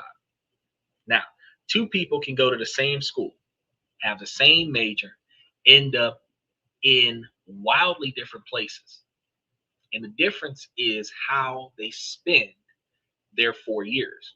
One person treats college like a passive experience. Go to class, do your homework, get good grades, go home. The other treats it like an active strategic mission, 4-year career incubator. Okay? Executing well comes down to 3 things: internships, projects, and networking. This is really what you get from college beyond that bullshit ass degree. First, internships. Internships are the single biggest predictor of getting a good job right out of college, because an internship is a test drive for a real career.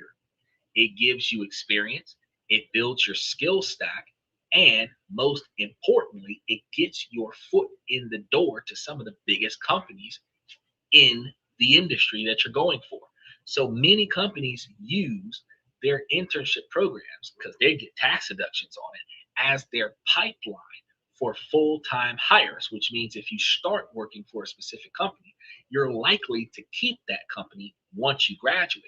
But if you start working for a specific company, you don't like the company, before they dislike you, you can retire out of the company and go work for a similar company while you're going to college, and build up a relationship amongst certain companies where hopefully you leave a reasonably decent impression with each one of them, so that when you do get into the workforce, you're not blacklisted for being mediocre. Having one, or better yet, multiple relevant internships on your resume is like playing the game with the cheat codes on. It vaults you past the thousands of applicants who have nothing but a GPA, who didn't do anything in school except get good grades and potentially participate in some student organization stuff. The database shows the graduates with internships experience are far more likely to get jobs, better jobs offered, and higher starting salaries as well. Now, second is going to be the projects. A portfolio of projects is tangible proof of your skills. This is obvious for a computer science major who needs a GitHub profile full of code, or a design student who needs a portfolio. But it's just as crucial for any other major, because if a business major create a detailed stock pitch for a company you've analyzed, if you're a marketing major, build a full-fledged marketing plan for a local business. It doesn't have to be the one that you're working for. It is a draft of one. These projects show initiative and a practical application of your knowledge that goes way beyond just passing a test. And because this is a side project, not something being done for a grade, as you learn new things, you can tweak your plan and improve your plan and add better things to your plan. Then when you present it to somebody, they're going to look at 4-5 years worth of work that you did for one thing, which is the best that you could have done. And they're going to think, wow, we're going to take this and we're going to have you apply that to all of these different jobs, all of these different companies. You come up with an algorithm that helps quantify data for a bank. They're going to have you mainstream it. You might have been working on this thing for the last 10 years. But now that you're working for X, Y, and Z company, you're going to mainstream that software. Now, the third thing that we need is going to be networking. And this is so important. It's the entire subject of our final section. But for now, just know that your execution plan must include actively building professional relationships. This means going to your professor's office hours. It means talking to the guest speaker after class who came to campus. It means researching out to and communicating with alumni in the field that you're interested in. The students who graduate with a 3.5 GPA and 50 professional contacts in a much stronger position than a student with a 4.0 and 0 contacts. Think about that. Because remember, every job that we apply for, they ask us for what? References. And who do we normally think to throw on our references? Friends and family. That's who we know. My people can vouch for me, right? But if I was trying to get a really good job in a really good company that just so happened to be a Republican political background, and I was to throw someone like Donald Trump or JD Vance on my referral list, and they contacted them, and those people gave me a positive review, I would have the job that day because of who I know, not what I can do. Likewise, if I was in one of those Democratic companies that I wanted to get involved with, and that company just so happened to be a huge fan of Barack Obama or the other guy, and they sponsored me, right? Because of who I know. I would get the job right away. If you were trying to be a choreographer and you had some of the like if you were a male choreographer and you had like Usher and Genuine and Drake signing off on you, you would have it. If you were a female choreographer and you had like Sierra and J Lo and Beyonce sponsor, like you would have it. You would have job based off of who you know, who's willing to say, I like the way that person does business. If you were an actor and you had like Oprah, Tyler Perry backing you would have it. See what I'm saying? Because of who you know. So you want to reach out to people in your field that used to go to your college, build up that professional portfolio of contacts, and then add that to your resume. And finally, a crucial part of execution is just finishing on time. Remember that only about 6 out of 10 students finish within 6 years. Every extra semester you spend in college is a triple financial hit. You're paying more tuition, you're taking on more debt, and you're losing out on the salary that you could have been earning. Graduating on time, if possible, or graduating ever even. If you can't graduate early, you want to do that because that can save you tens of thousands of dollars and get you into the workforce earning money sooner. But if you've got the kind of degree, like my degree took almost 255 credits and I never changed my major. If you have to spend a lot of time chasing your degree, if you can get an intro level position or internship level position in the type of career that you want to have, where the position that you're working does not require a bachelor's degree. When you get the bachelor's degree, you can request a promotion. And if you were giving it your best the entire time that you were an undergrad, if you spent 6 years with this company, or if you spent 3 years out of your 6-year college track with this company, when you graduate, you've already got the years of experience with them. So HR should respect you enough to promote you. And you have some companies that might put money towards your college tuition so that they can have more qualified people in their management positions. And if you got hired on that job as an undergrad, and then after a certain criteria, they start aiding you in your education, that's giving you less money on student debt. And once you graduate, you bring your degree to HR and they promote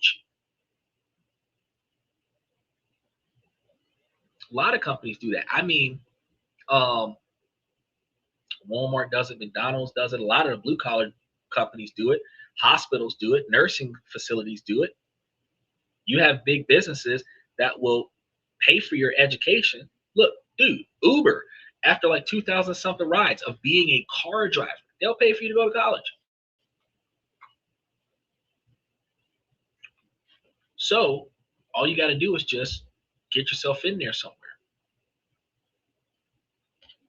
Now, these 4 factors, your major, the institution that you decide to go to, stacking your skills, and the execution of the time that you spend in college are the levelers you can pull to control your financial future. Be strategic about them, and you will build a degree that is a true $1 million asset.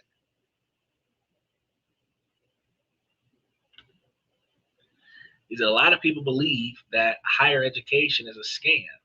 If I knew what I knew today, I would have invested the college tuition in stock market. Me too. If I would have known as an undergrad that $60,000 a year that I could have put all of that money in a place where I would have been making so much money right now. Because I started college back in 2010. And ironically, I was lucky enough to get all of my student loans deferred for the rest of my life. I could have took my entire student debt, put it into a stock market, not gave them a dime. And since 2010, we're at 2020. That would have been 15 years that almost 100 grand worth of student loans would have been sitting in the stock market, gaining interest, even at 15% interest. Even if I did buy and hold and drip scenario where it just reinvested back into it, that 60 grand over from 10 to 25, 15 years, I would have been damn near at the millionaire status. Crazy. But most of us go into college looking at the student loans as extra money. We ask for the money because we need more money, because after our books are paid for by the grant, the government Pell Grant that we get, and the extra supplies that we acquire come from the scholarships that we get, we still need money to pay for rent and food. We don't want to work a full-time job so that we can focus on our education, so we become more financially dependent on the loan money. And we borrow enough to cover our bills. Other students try their best not to build the debt. They force themselves to struggle financially so that they don't have as much debt getting out of college. Their grades suffer because they're doing without, instead of having a comfortable standard of living in order for them to focus on their grades. But when you don't have to go to work, when you don't have to do anything other than learn, you can take the extra time that you're not spending learning, and instead of dropping it like it's hot with the sorority party, you could be filling in the rest of this information so that you're better prepared to get out of college. Because while, yes, what fraternity and sorority that you were affiliated with in college could aid you in getting a job application, because again, it's who you know. And most executive anybody are familiar with sororities and fraternities. Alumni are familiar with one another. Oh, you went to X, Y, and Z university. So did I. Let's talk more. So it's not just about the money. It's not just about that piece of paper. It's about all of the connections that you make while you're in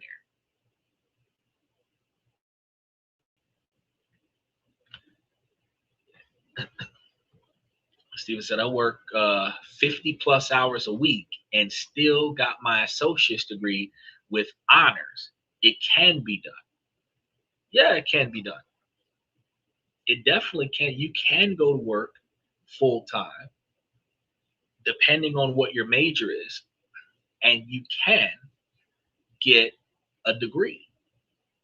But see, what you haven't experienced yet, Steve, is that when you come out of your associate's degree, the classes get harder.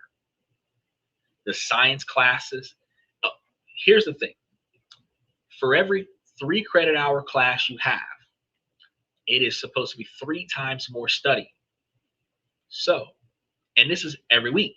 So, for 15 credit hours, you're supposed to spend about 45 credit hours a week worth of study, plus extracurricular activities for your education. If you're on campus involvement, if you're trying to go into politics, student government, your on campus involvement going to take up an extra 20 hours a week worth of your life. That's 65 hours. If you're interning on other jobs where some of those internships might be unpaid, you might be doing 21 hours a week worth of internships. Now you're at 80, 85 or 86 hours for just your education.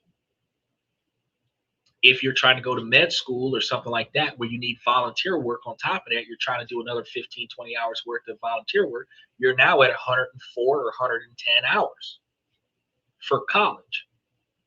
If you're doing 110 hours, that is every waking moment as a college student.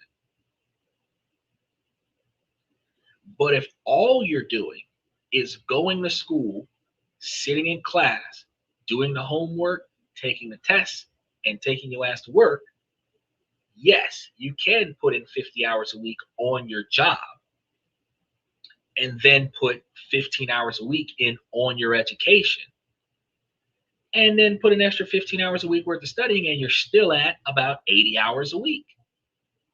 But now if you start getting more involved on campus to fill in all the other information I've been telling you about, you will find it harder to work your full-time job and do all of this other stuff at the same time.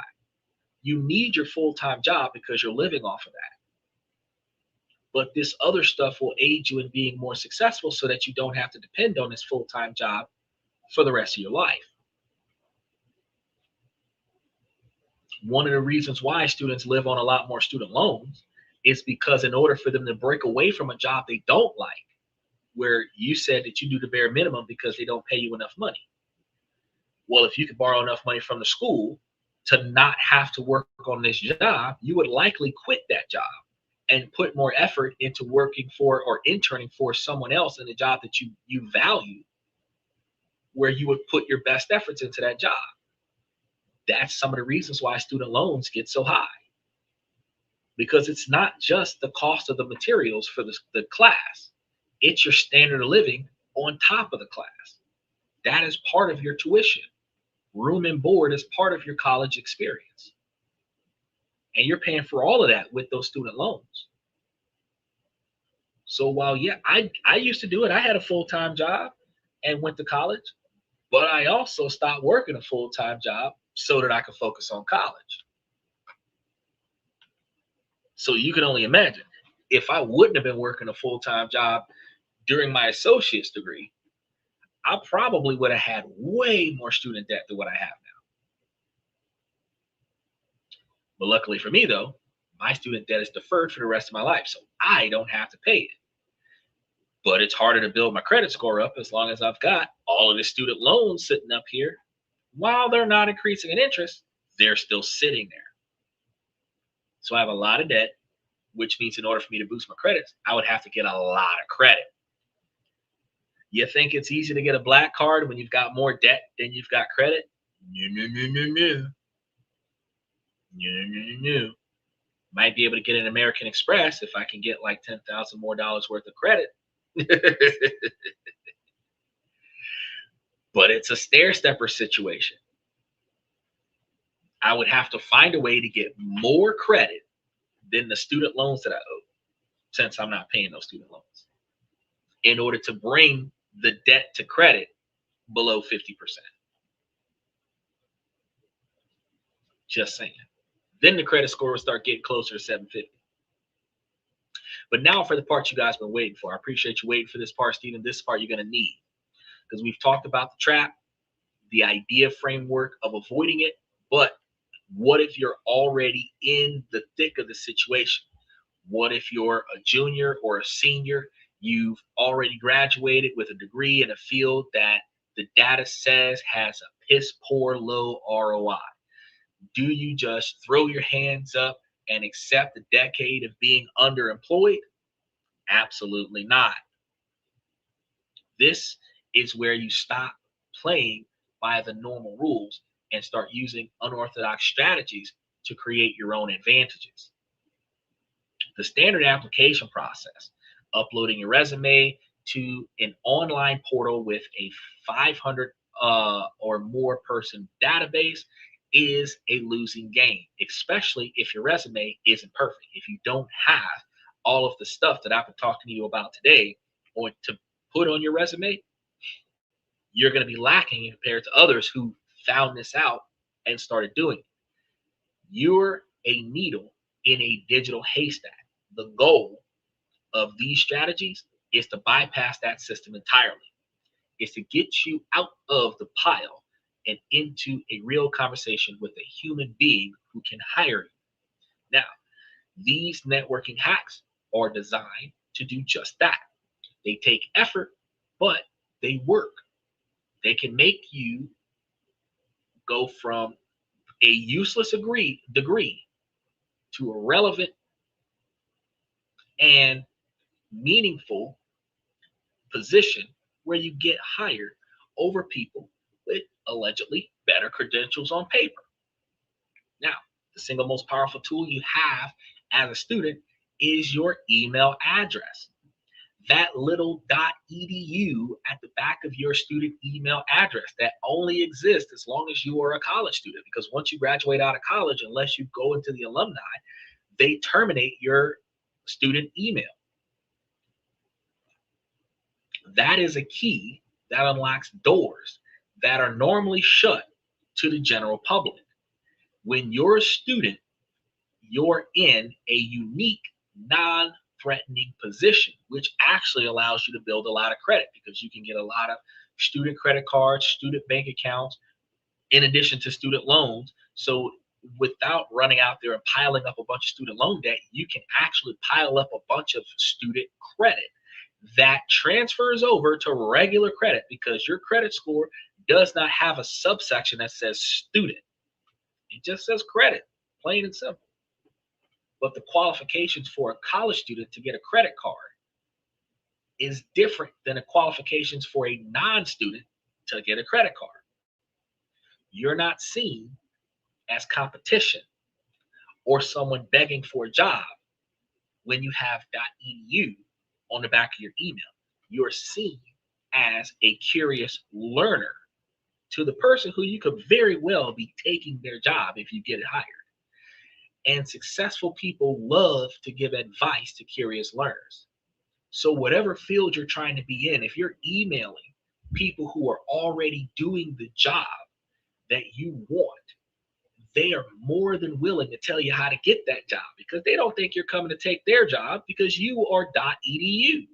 Now, if you would have sent them that same email from a Gmail account or an AOL account or, God forbid, a Hotmail account, oh yeah, they're going to look at you sideways.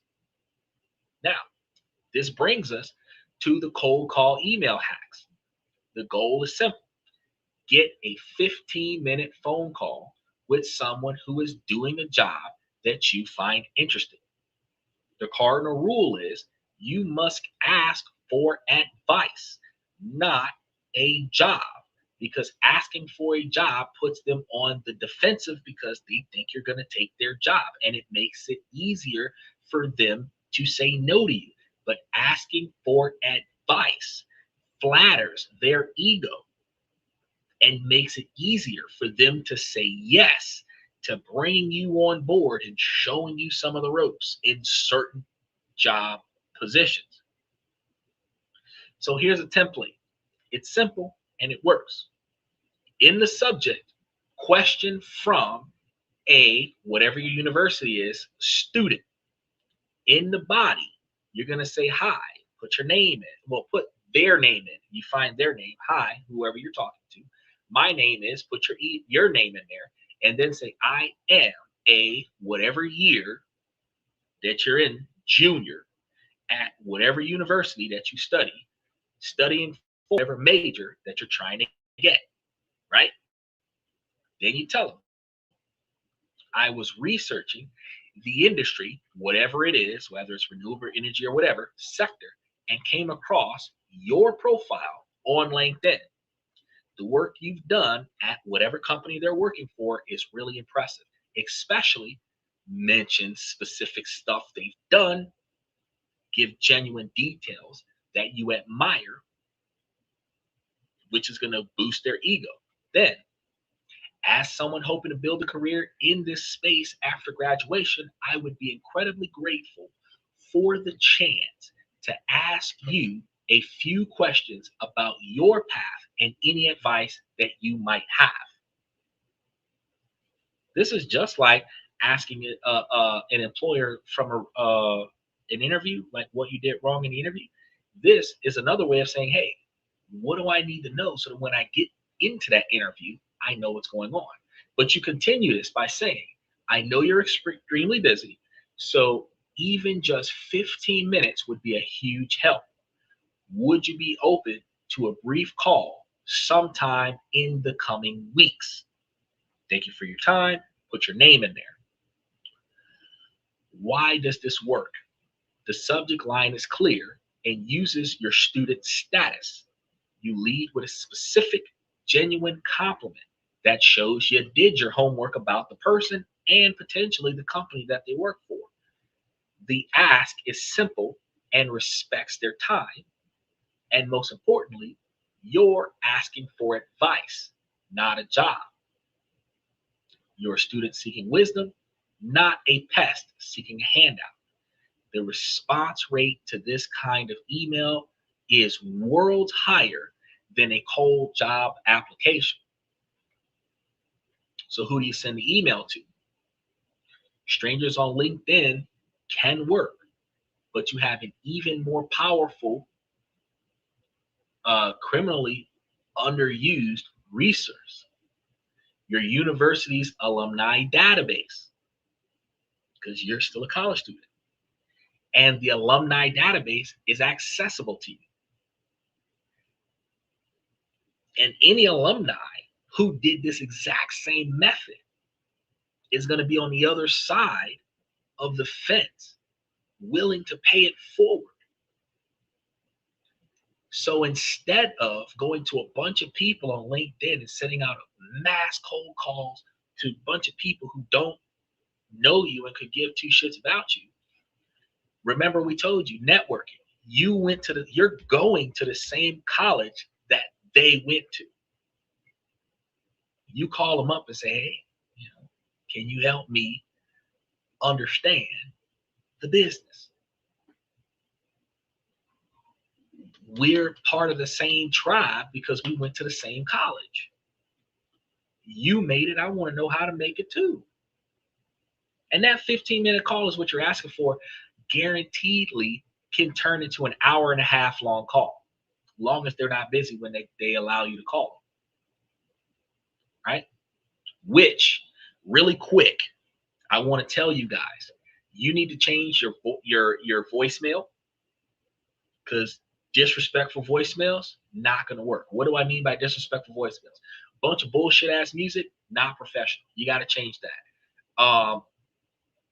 Joking on your voicemail, not professional. You got to change that.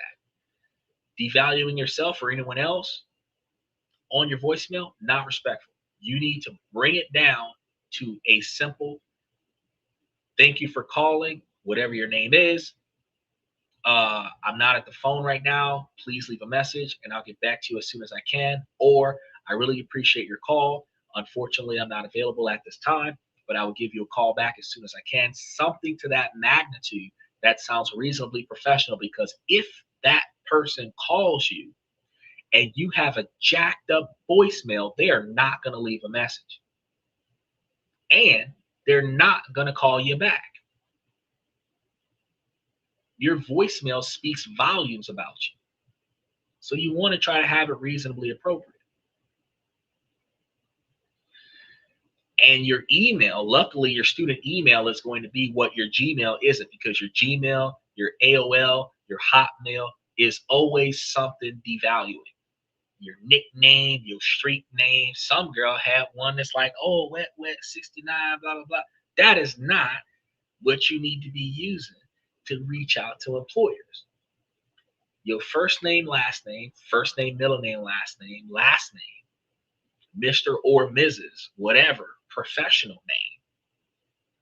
Because you notice that most companies will have either the first name, last initial, or first letter of the first name and then last name, and then at whatever company they work for. Professional. Okay. If you got anything but that, you got Elf Lord 84, no, not gonna work. Okay, not for a job. Now, almost every college has an online portal that lists its alumni, whether it only lists the active alumni that are paying alumni dues, or it lists all of the people that have ever graduated from their school, because that's part of their prestige, is who all graduated from the school. Often searchable by company, location, and even major. It might not have their communication information in there, but it actually might. This is a gold mine, because if it doesn't have their direct student emails, their alumni emails on there, it at least gives you their first and last name, what company they got, the last one that they reported to the university, which allows you to reach out to that company and reach out to that specific person by name and then drop this message. It might allow you to do a little bit more digging and find that person's direct contact information in their company and send them a mail where their first question is, how did you get my email? Well, I do good research. You know what I mean? That stands out. That shows that you tried, because this isn't just a cold call. This is a cold call from an undergrad who found me like a needle in a haystack. They found the needle. I got to give them some time, right? These are people who have walked the path from your campus to a successful career. Remember that. And they have built soft spots for you. They're just ingrained in them because they know what it's like. They used to be there. They root for the same team that you're on. And this shared identity is a massive advantage for you. And everyone loves an underdog. So the strategy here is to combine the cold email hack with the alumni database. First, find 20 alumni working in companies or roles that you find interesting. Now, your email template gets an upgrade because the subject is they're going to change it. Question from a fellow, your mascot, say it's a bulldog or whatever. That's going to stand out. Then the opening line is going to become, hi, whoever you're reaching out to, my name is, put your name in there, and I'm a current, put your year at whatever university, and I saw that we were both, whatever the name of the mascot is. I hope you're doing well. Now you're getting personal. This immediately creates a warm connection with them. You're no longer a total stranger. You're part of the tribe. The odds of getting a response, and more importantly, getting genuine, helpful advice, goes way up now. Most students never even log into their alumni database. So if you do this consistently, you'll be playing a different game entirely. The goal of sending these emails is to land what is called an informational interview. Now, I know that we were talking about interviews, and I know Stephen was talking about how do you dress. This is what, if you're doing this, you're dressing like you're going to be an interview, because what happens if that alumni says, I'm available today for lunch, are you free? We can meet down the street for some Starbucks. We can meet down the street for some Chipotle. Do you want to meet your mentor looking like something out of a Cash Money video? Do you want to meet your mentor looking like some of the kids off the block? Or do you want to meet your mentor looking like you want this damn job? Because I'm going to be honest with you. If you show up ill prepared, the first advice they're going to tell you is change your clothes. Change your clothes and change your shoes. Because that's not going to work in this company. That's not going to work in this field. So to keep them from having to tell you that, I'm telling you, change your clothes, change your shoes. You might have to buy you one pair of pants every month, one shirt every month, and one pair of shoes every 6 months. But you need to change your clothes, change your shoes. Okay? Now, since you're doing an informational interview, this is not a job interview. This is going to be a low pressure 15-minute chat or longer if they want to carry it longer, where you ask questions, just questions. And the one question you will not have is, can you help me get a job? That's the only question you're not asking. What do they do? How did they get it? Who did they talk to? What did they learn? What skills would you need to have to perform well on this kind of job? Where did you get those skills from? Questions like that. Your goal is to learn about their career, the reality of their job, the grueling work hours. I wanted to be a surgeon, found out that surgeons work more than most people, and they have very little work-life balance, and they're on call for the very little limited time that they're off, which is hard to maintain a marriage. If you're trying to be a family man, you're not going to be a head surgeon because you're not going to be home. You can have the kids, but you'll never see them. So you got to learn about the reality of the job and what it is going to take to succeed on that job. You also got to come prepared with thoughtful questions. So you got to think about what you're going to ask before you even send out the email. If you've got multiple people in the same career field, you can make you a template of questions. But if you've got different fields, your questions might vary based on the fields. Your follow-up questions are definitely going to differ based on what you're being told. But if you've talked to multiple people about it and you're getting some common information from a lot of those people, you can start your question with well-informed knowledge. So I'm aware of this, this, and this, but can you tell me what does this, this, and this mean? So now you're coming from a semi-informed person that's looking for even more information. And outside of confidential company exclusive information, they're going to tell you just about everything you need to know. But what does a typical day or week look like in your role? That's a good question to ask. What are the most rewarding parts of your job? And what are the most challenging? What skills are most critical for someone trying to break into the field today? Looking back, is there anything you would have done differently in college to prepare you better for the career you have now? These are really good questions. You need to listen more than you talk. You don't want to give them all of the history of who you are and what you're doing in school and how good your grades are and whether or not you like your teacher and which subjects suck. It's not about you. You want to respect their time. You want to take notes. It's about them. Just like when you see on the news when they interview people, they ask a question and then they shut up and they just sit there and let the other person ramble.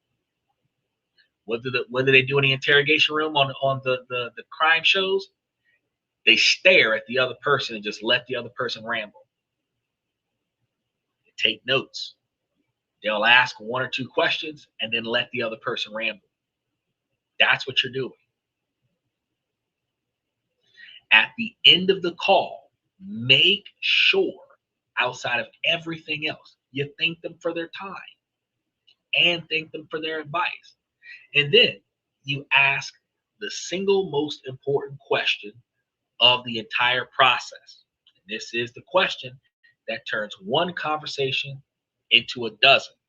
The magic question is, based on our conversation, is there anyone else you think it would be helpful for me to talk to? Do you know someone else that would be good for me to talk to follow up with more information? So 15 minutes with one guy can turn into 15 minutes a week with 35 or 40 other people. By the time you get out of college, you ready. How you doing, Mike? Yes, I got the link to Temu still sitting up there. We got Temu all over the place. Got us a whole new winter outfit from Temu. Actually, I think I only spent $50 on it. Trench coat, sweater, sweats, pants, and shoes. So when it's 30 degrees outside, I will be better than Williams. I'll be better than Cat Williams. I'll be like Shaft 3. with Samuel L. Jackson. Was it Shaft 3 or Shaft 4? When they had the 3 generations of Shaft, son Shaft, Shaft, and granddad Shaft. That, yeah. I stumbled across that entire attire. Now, asking that question before you get off the phone with them, this is the flywheel. Because if the conversation went well, everything went good, they were excited to help you, they answered all of your questions, they were enthusiastic, they're going to refer you to somebody else. They're almost always going to do that. At least give you 1 or 2 of their colleagues that they work with. And then when they get off the phone, they're probably going to tell those colleagues, hey, I talked to this guy. He's really ambitious. He's just got a bunch of questions. If you got some time, when he gives you a call, like, take some time out of your schedule and give him some information, show him the ropes. And when you reach out to that other new person, your email subject is no longer a cold outreach. It changes. It's a warm introduction. Your subject is going to say referral from whoever the person was that talked to you first. Then you're going to put in your body, hi, whoever the new person you're talking to is. Put the name of the person that referred him and say, that person and I were speaking on whatever day, and he or she suggested that I reach out to you. Straight up. You are now being passed through the organization from the inside. You are building a network of advocates. After 5 or 10 of these conversations, you'll have a deep, practical understanding of the industry. And you'll have multiple people within the company who already know your name. When a job opens up in this company, who do you think they will think of? The random resume in the online portal, or the sharp, proactive student they just had a great conversation with last week? This flywheel is how you get hired without a formal application. Internal referral from a trusted employee is the #1 source of new hires for most companies. You know that the job you're working on right now, if you've got an opening on the job, boss typically comes by and says, hey man, we're hiring. If you know somebody who you think will do a good job, send them through, we'll put them on. I never refer anybody I know. And the reason why I never refer anybody I know, because their performance actually impacts my employment. I refer people that are bad workers. My boss is going to be pissed off at me because I brought this problem onto the job.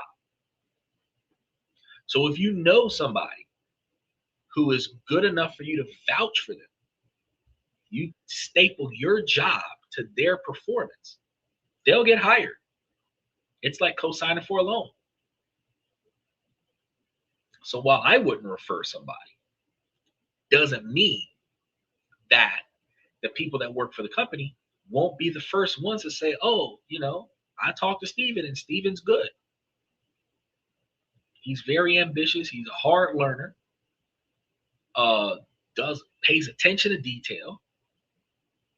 See what I'm saying? And then if 4 or 5 people, 15, 20 people in the company have talked to Steven, somebody in human resources has heard Steven's name. 3 or 4 people might know Steven. Oh yeah, he emailed me too. Let's see what this guy is about. Get him in there. Pull him in for an interview. And if you're contacting multiple people in the company, one of the best things to do, research the company. What kind of performance does the company do? What kind of clientele do they have? What kind of reach do they have, whether it's a local company inside of the United States, or if it's a nationwide company, if it's international company. You know, if you have to relocate to get this job, do they have relocation packages available for their new hires? All of this stuff is information that you're looking for.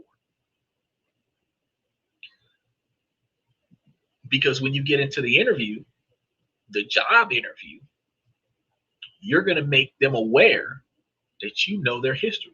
You know more about their history than they know, and they work there.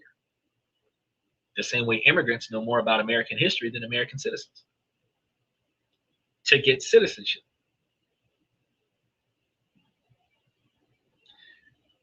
This process is how you manufacture the referrals that you're going to put on your application. What is a relocation package? A relocation package is when a job is going to force you to move to another city or state, and they're going to pay for that. They're going to pay for the movers. They're going to pay for the apartment or the house. Some of them even pay for transportation, depending on how good the job is and how much money is available in the job. They may move you to a place that requires you to commute. They give you a company car. They may move you closer to the building, closer to the business. You have your own car, but they pay for your apartment.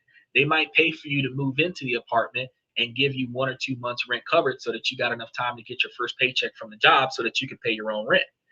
There's a lot of stuff with a relocation package. They might pay for the plane tickets and stuff to that effect to get you there. If you're an asset, the same way there's a sign-on bonus for an athlete to start at a college, or a sign-on bonus for an athlete to start on a team, there is a somewhat of a sign-on bonus, a relocation package. Because if the only thing stopping good talent from working for this company is that they can't get here, I'll get you here if you're willing to work. And most companies will do that. There are a lot of companies right now willing to spend $100,000 to take somebody from Asia and bring them to America that they can work for the company. So it's not that hard. They're not going to buy you a house cash up front so that you can work for them. But they might spend $5,000 or $7,000 or $10,000 to relocate you to their company so that you can work for them. And in negotiations, that could be a thing. If they have relocation packages, you're looking in the company's database to see if they relocate employees. And if they do, that's the first thing you're going to be talking to the employer about when the employer asks you, do you have any questions? Well, yeah, I seen on your website that you pay for relocations. I noticed that you have a branch in Chicago that's hiring right now. I don't live in Chicago, but I don't mind working for a Chicago branch. Do you guys offer a relocation package for me to go to Chicago? If you can help me get to Chicago, then I'll go. Now, keep in mind, they're not paying for 100% of it. They'll pay for some of it. Some companies will pay for most of it if you're damn good at what you do.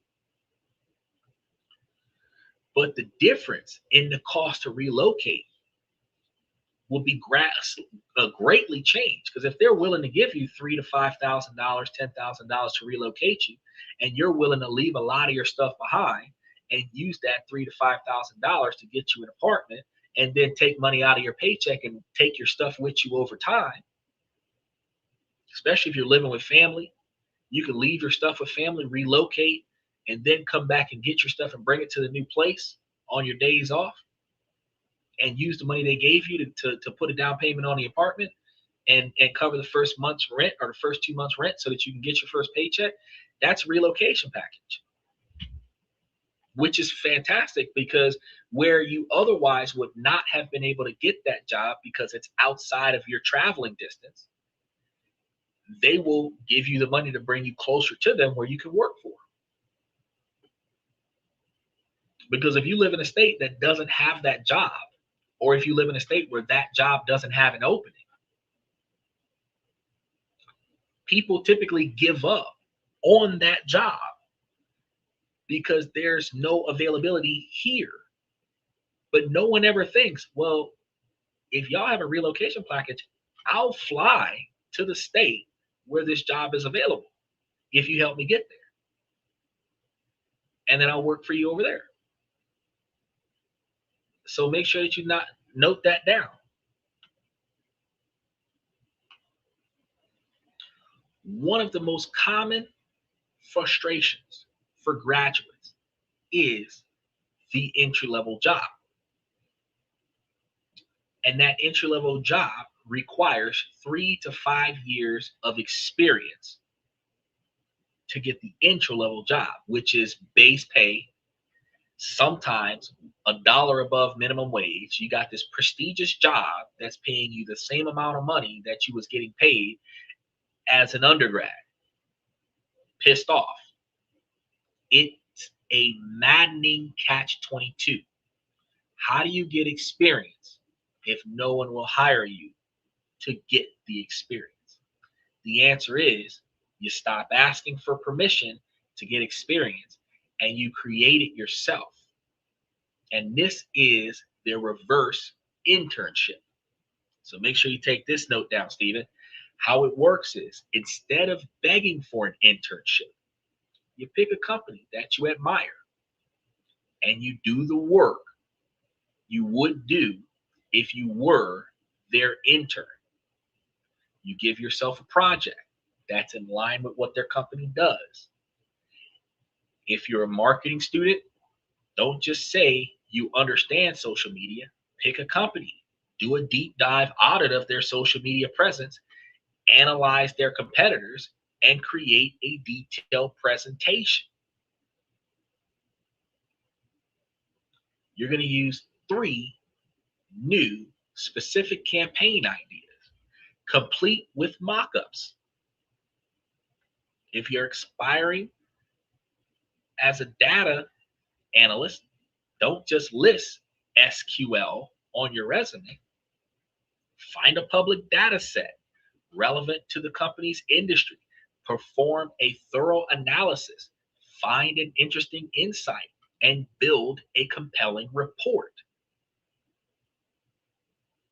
If you're an English major who wants to be a copywriter, rewrite the copy for 3 pages of their website to be more persuasive than the one that is on the website. And this is not something that you're going to do with AI. You're going to knock this out yourself. Track the changes and write a brief explanation for why you made each change. Once you have finished these projects, something tangible that shows your skill and initiative, you use the networking hacks that we just discussed to find the right person to send this information to. Find the director of marketing or the head of analytics. Your email is not, can I have a job? Your email is a value proposition. Because now that you know who to talk to, instead of applying online on Indeed, you're sending an email to the company's marketing firm. Subject line, an idea for whatever the company's name is, marketing. You put it in the email, the body, hi, whatever the manager's name is. I'm a huge admirer of the work you do at whatever this company is. An aspiring marketing professional, meaning that's not what you do right now, but that's what you want to do. And for a personal project, I did a deep dive into your current social media strategy. I put together a few ideas that I thought you might find interesting. You can find the presentation here, and then you put the link there. No need to reply. I know how busy you must be. I just wanted to share it as a way of practicing my skills on your brand I respect. Right? Best wishes, put your name in there, leave it alone. You're not asking them for a meeting. You're not asking them for a callback. You're not asking for a follow-up. If they like what you did, they're gonna contact you. And this is a powerful move. It completely short circuits the normal hiring process because you weren't asking for anything. You're giving them value. You're showing them how good you are. If you're that damn good, you know it. You don't got to ask them for a job. Any athlete that is good at their performance, they're not going to ask to be signed on a team. They're going to show up and play the game and show them how good they are. Then everybody's going to beg them to be on their team. Likewise, with this position, you are not asking them if they would mind hiring you. I don't care if you hiring me. I want you to know how good I am. Then, seeing how good you are, because you're putting your best efforts on this project, this is a time limit on it because you're still in college. So that means that by the time you get out of college, you would have refined this multiple times. And when you give it to them, they're going to be like, oh, yeah, it might have took you a year to put this together. They're going to look at it and be like, dang, I need to hire this guy. And you can use all the skills that you put towards this and give it to them. You're going to demonstrate your passion, your work ethic, and the skill in the most undeniable way possible by doing their job for them. 99% of applicants will never do this. Okay? And by doing it, you make yourself the 1%.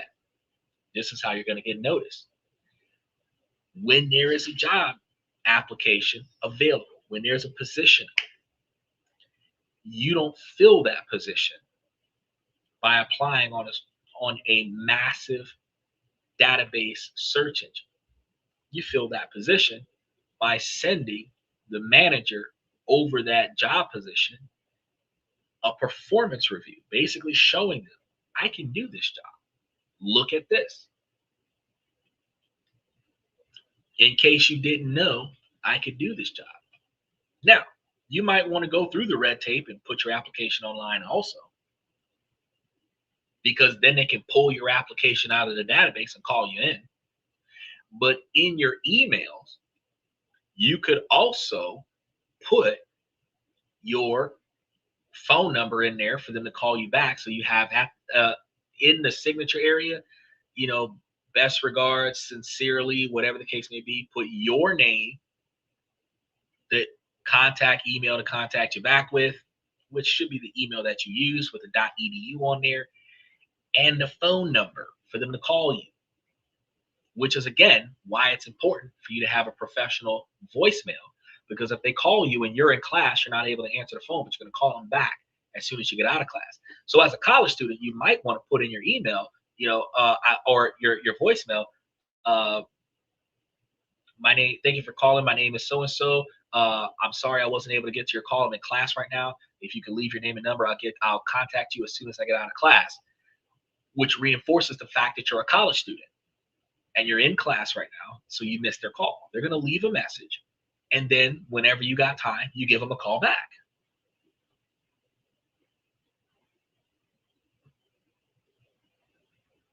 This is how you get that call back. This is how you turn a useless degree into an undeniable display of talent that a smart manager cannot ignore. But you're only going to send them one project. There's plenty of jobs out there, and each one of them you're going to do this process with until one of them offers you a job.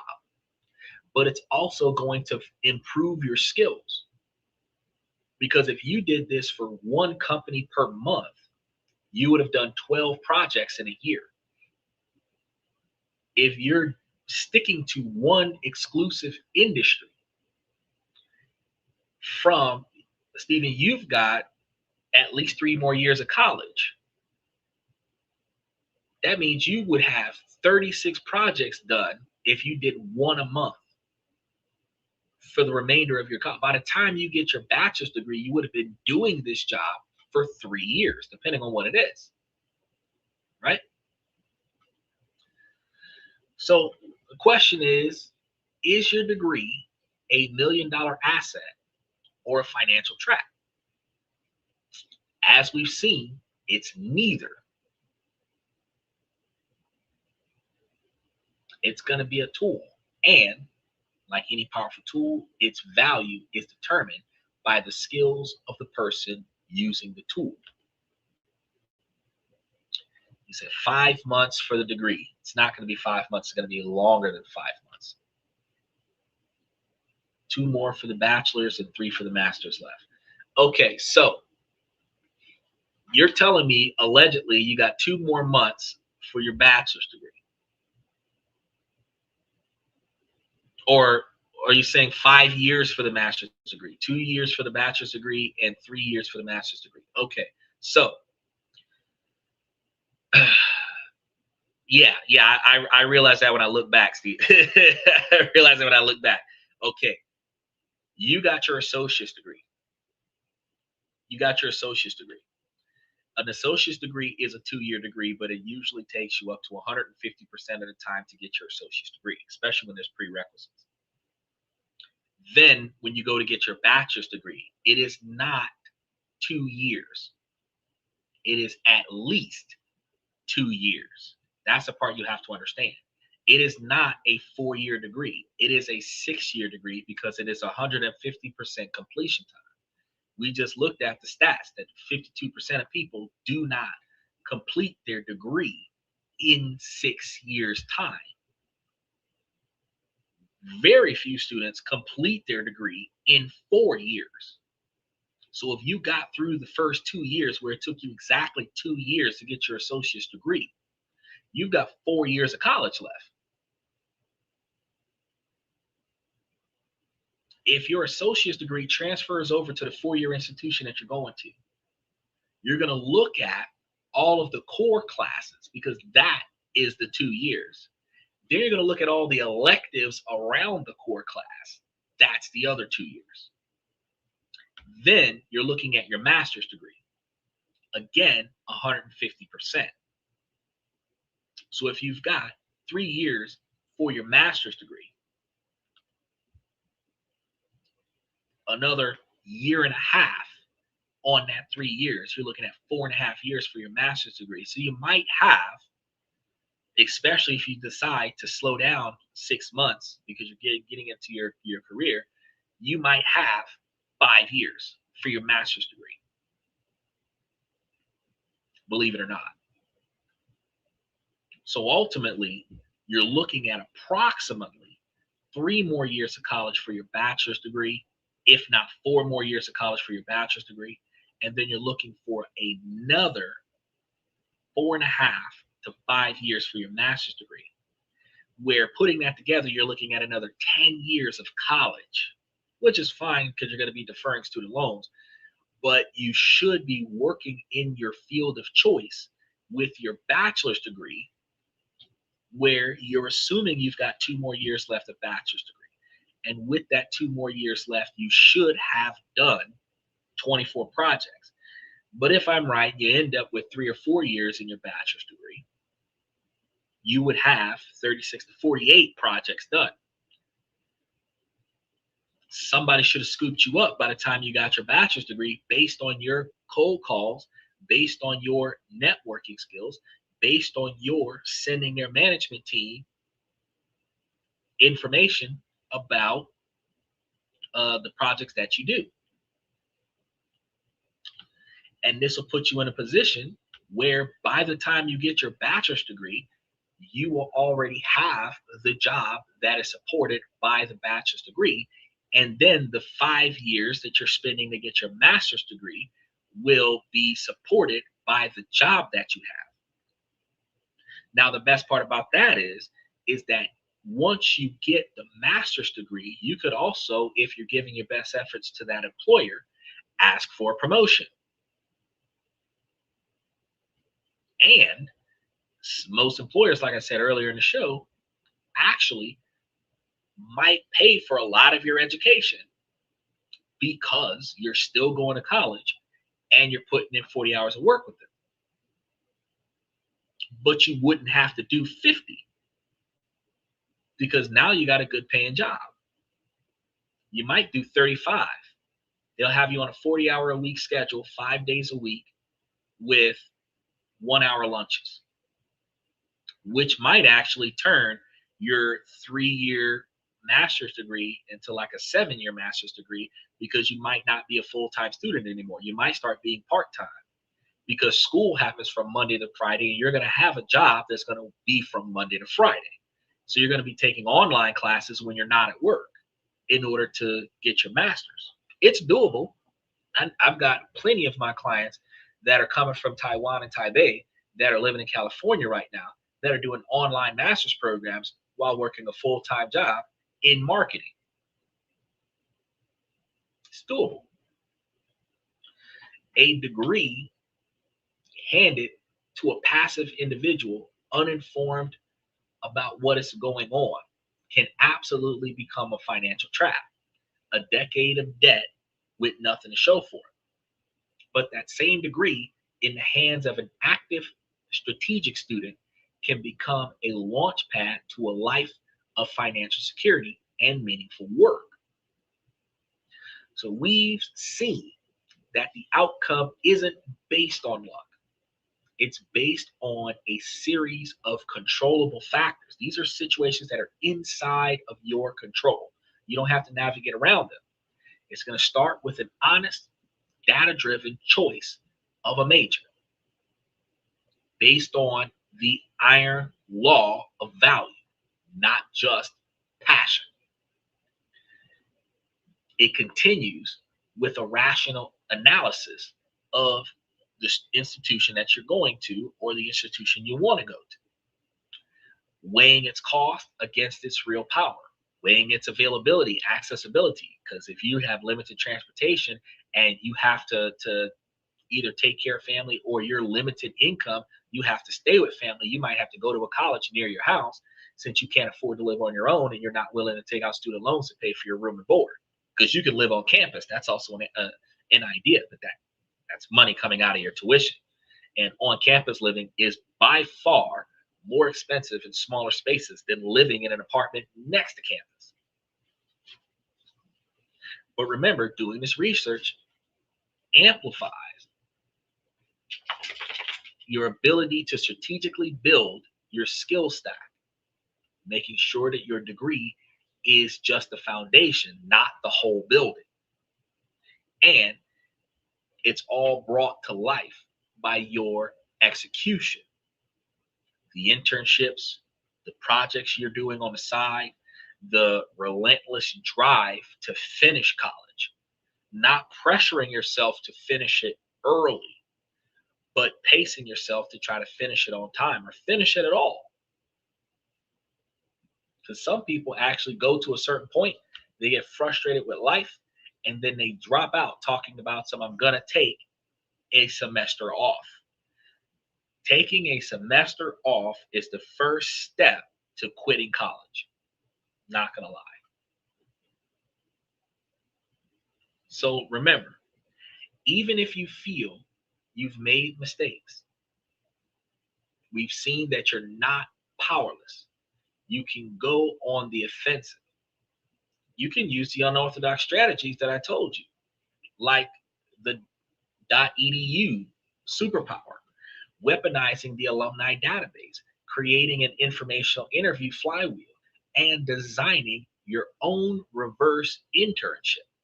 Because even if they don't hire you as a paid employee, if you're doing side jobs for them for free, while I understand you got bills to pay, you do side jobs for them for free. You get the experience that you need so that when you apply for a job, you, for the person you've been doing this work for free, will ask them for a valid reference. Consider it an internship or a mentorship situation.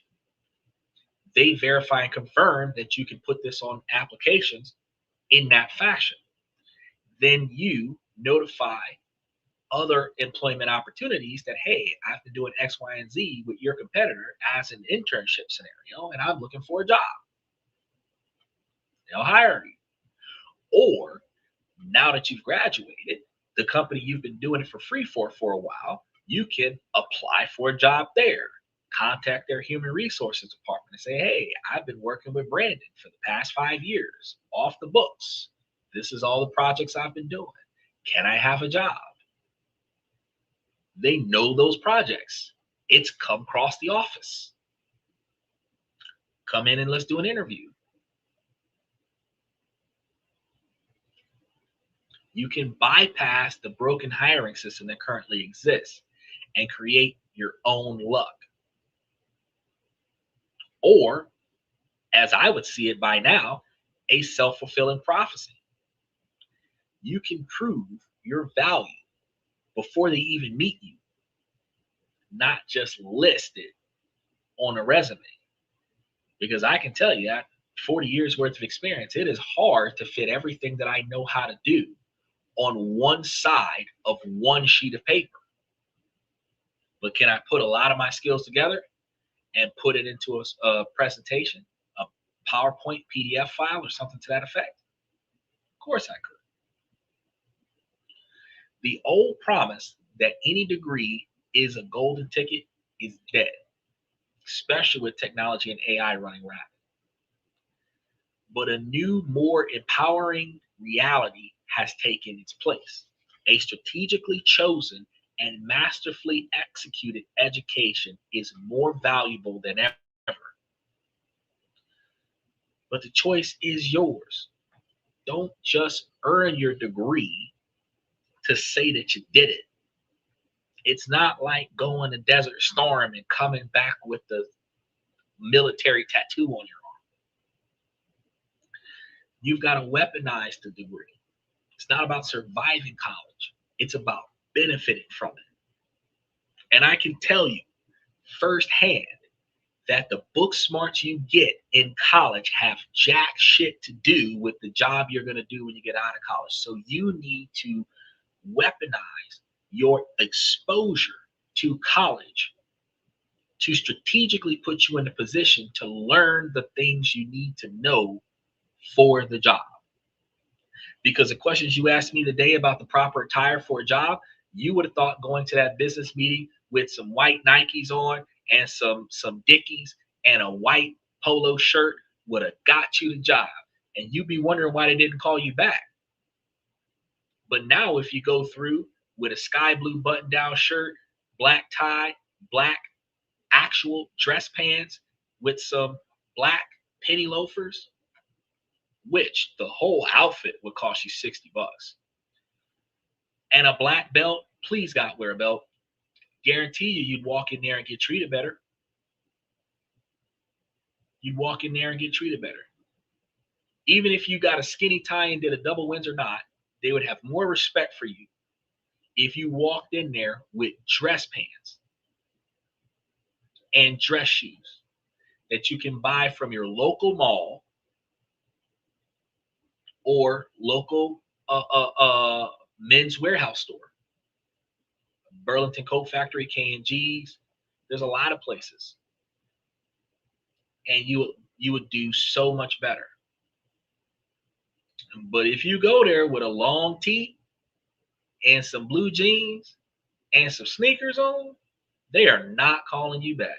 I don't care what job you're trying to get. Now, I want to hear from you guys. For those of you who have been here through the entire show, and those of you who just jumped in, was your degree worth it if you've already finished? I can tell you my degree got me a large quantity of knowledge, but it did nothing for my career path.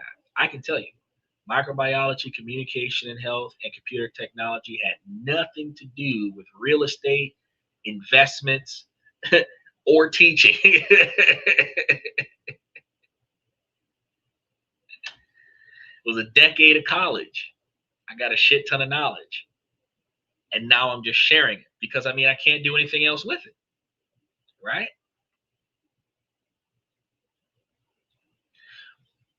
But for those of you who have succeeded, who got your degree and you made it, What's one piece of advice that you give to your 18-year-old self?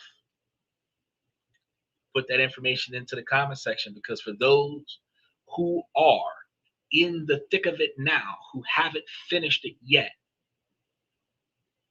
you guys have a whole nother area. What's the biggest challenge that you're facing right now?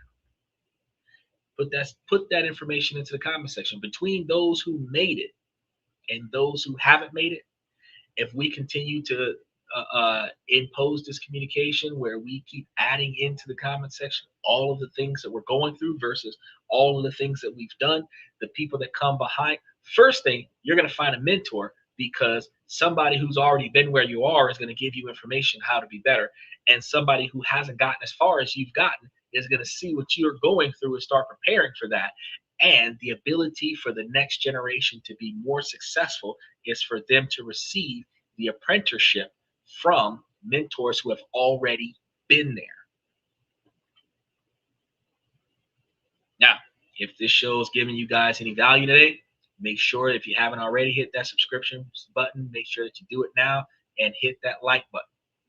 And then turn on those notifications, because we have upcoming shows. I know tomorrow we're doing questions and comments from the fans, but we got a lot of big information for you guys Monday through Saturday of this upcoming week. And I don't want you to miss out on any of the upcoming shows. Now, on our way out, I want to say, ladies, as long as the situation doesn't make sense, I'm going to keep asking you, ladies, to make it make sense.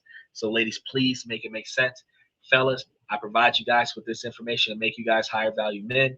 All you have to do is take this information and utilize it to make the changes in your life that are negatively impacting your ability to succeed, and then navigate around the things that you cannot control. Okay? He said, I really appreciate what you shared today. I do this every day of the week, and I greatly appreciate the fact that you benefited. I thank you for being here for 3.5 hours to listen to it all. But this is what I do every day. I am finding all of the things that are negatively impacting people, and I am covering an entire broadcast on how to change it. I'm not going to sit here and find a problem and complain about it. I'm not going to sit here and be that guy that says that the world is holding us back, that the government is holding us back. We are holding ourselves back because we are not thinking about our future. We are not preparing for our future, and we are deflecting our responsibility for the outcome of the lives that we allow ourselves to get into. So I've decided to make it a mission to teach everybody who wants to learn it. Because as the Bible said, he told the 12 disciples, go out and teach those who do not yet know everything that you need. So that's what we're supposed to be doing. So I'm teaching you guys. There are better ways in life, multiple areas of life. And if you learn that, then you will be able to be better at what you're trying to accomplish. This is one of very few podcasts that sole purpose is to make you better than what you were before you started coming here. And shoot, Dylan joined a membership. One of the cheapest memberships we got is like $3 a month. You're going to get more from me for $3 a month than what you would get from an advisor at $350 an hour. And I'm here 7 nights a week. I'm here on Christmas. I'm going to be here New Year's. I'm going to be here New Year's Eve. Always providing you guys with relevant, factual information that will help you be better than what you were before you start watching the show. So I really appreciate you guys for sticking around, and hopefully you guys keep coming back. I want to thank you guys for coming to this and that. Oh, real quick, ladies, even though this is a male-driven podcast from the male perspective, all of the information that I provide to this podcast, y'all can utilize this and make yourselves higher value women as well. You just have to prioritize what is best for you. Take the information that I give you, curate it, fact check it, then implement it. So one more time, thank you guys for coming to this and that. I'm your host, Xander, where we talk about this, that, and everything in between. And I will see you guys tomorrow night.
My network is my net worth.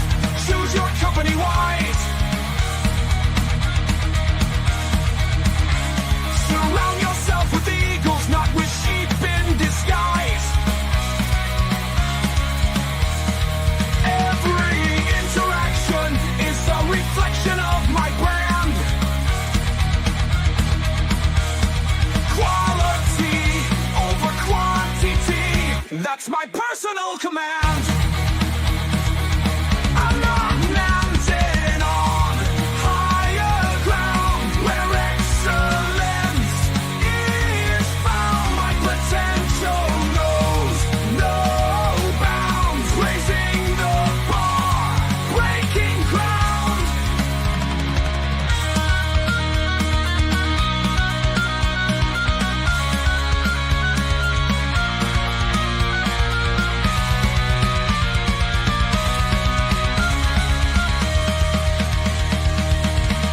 I'm not just living, I'm manifesting my vision, cutting through limitations with surgical precision. My expectations are my compass, my respect is my shield to mediocrity and chaos. I will never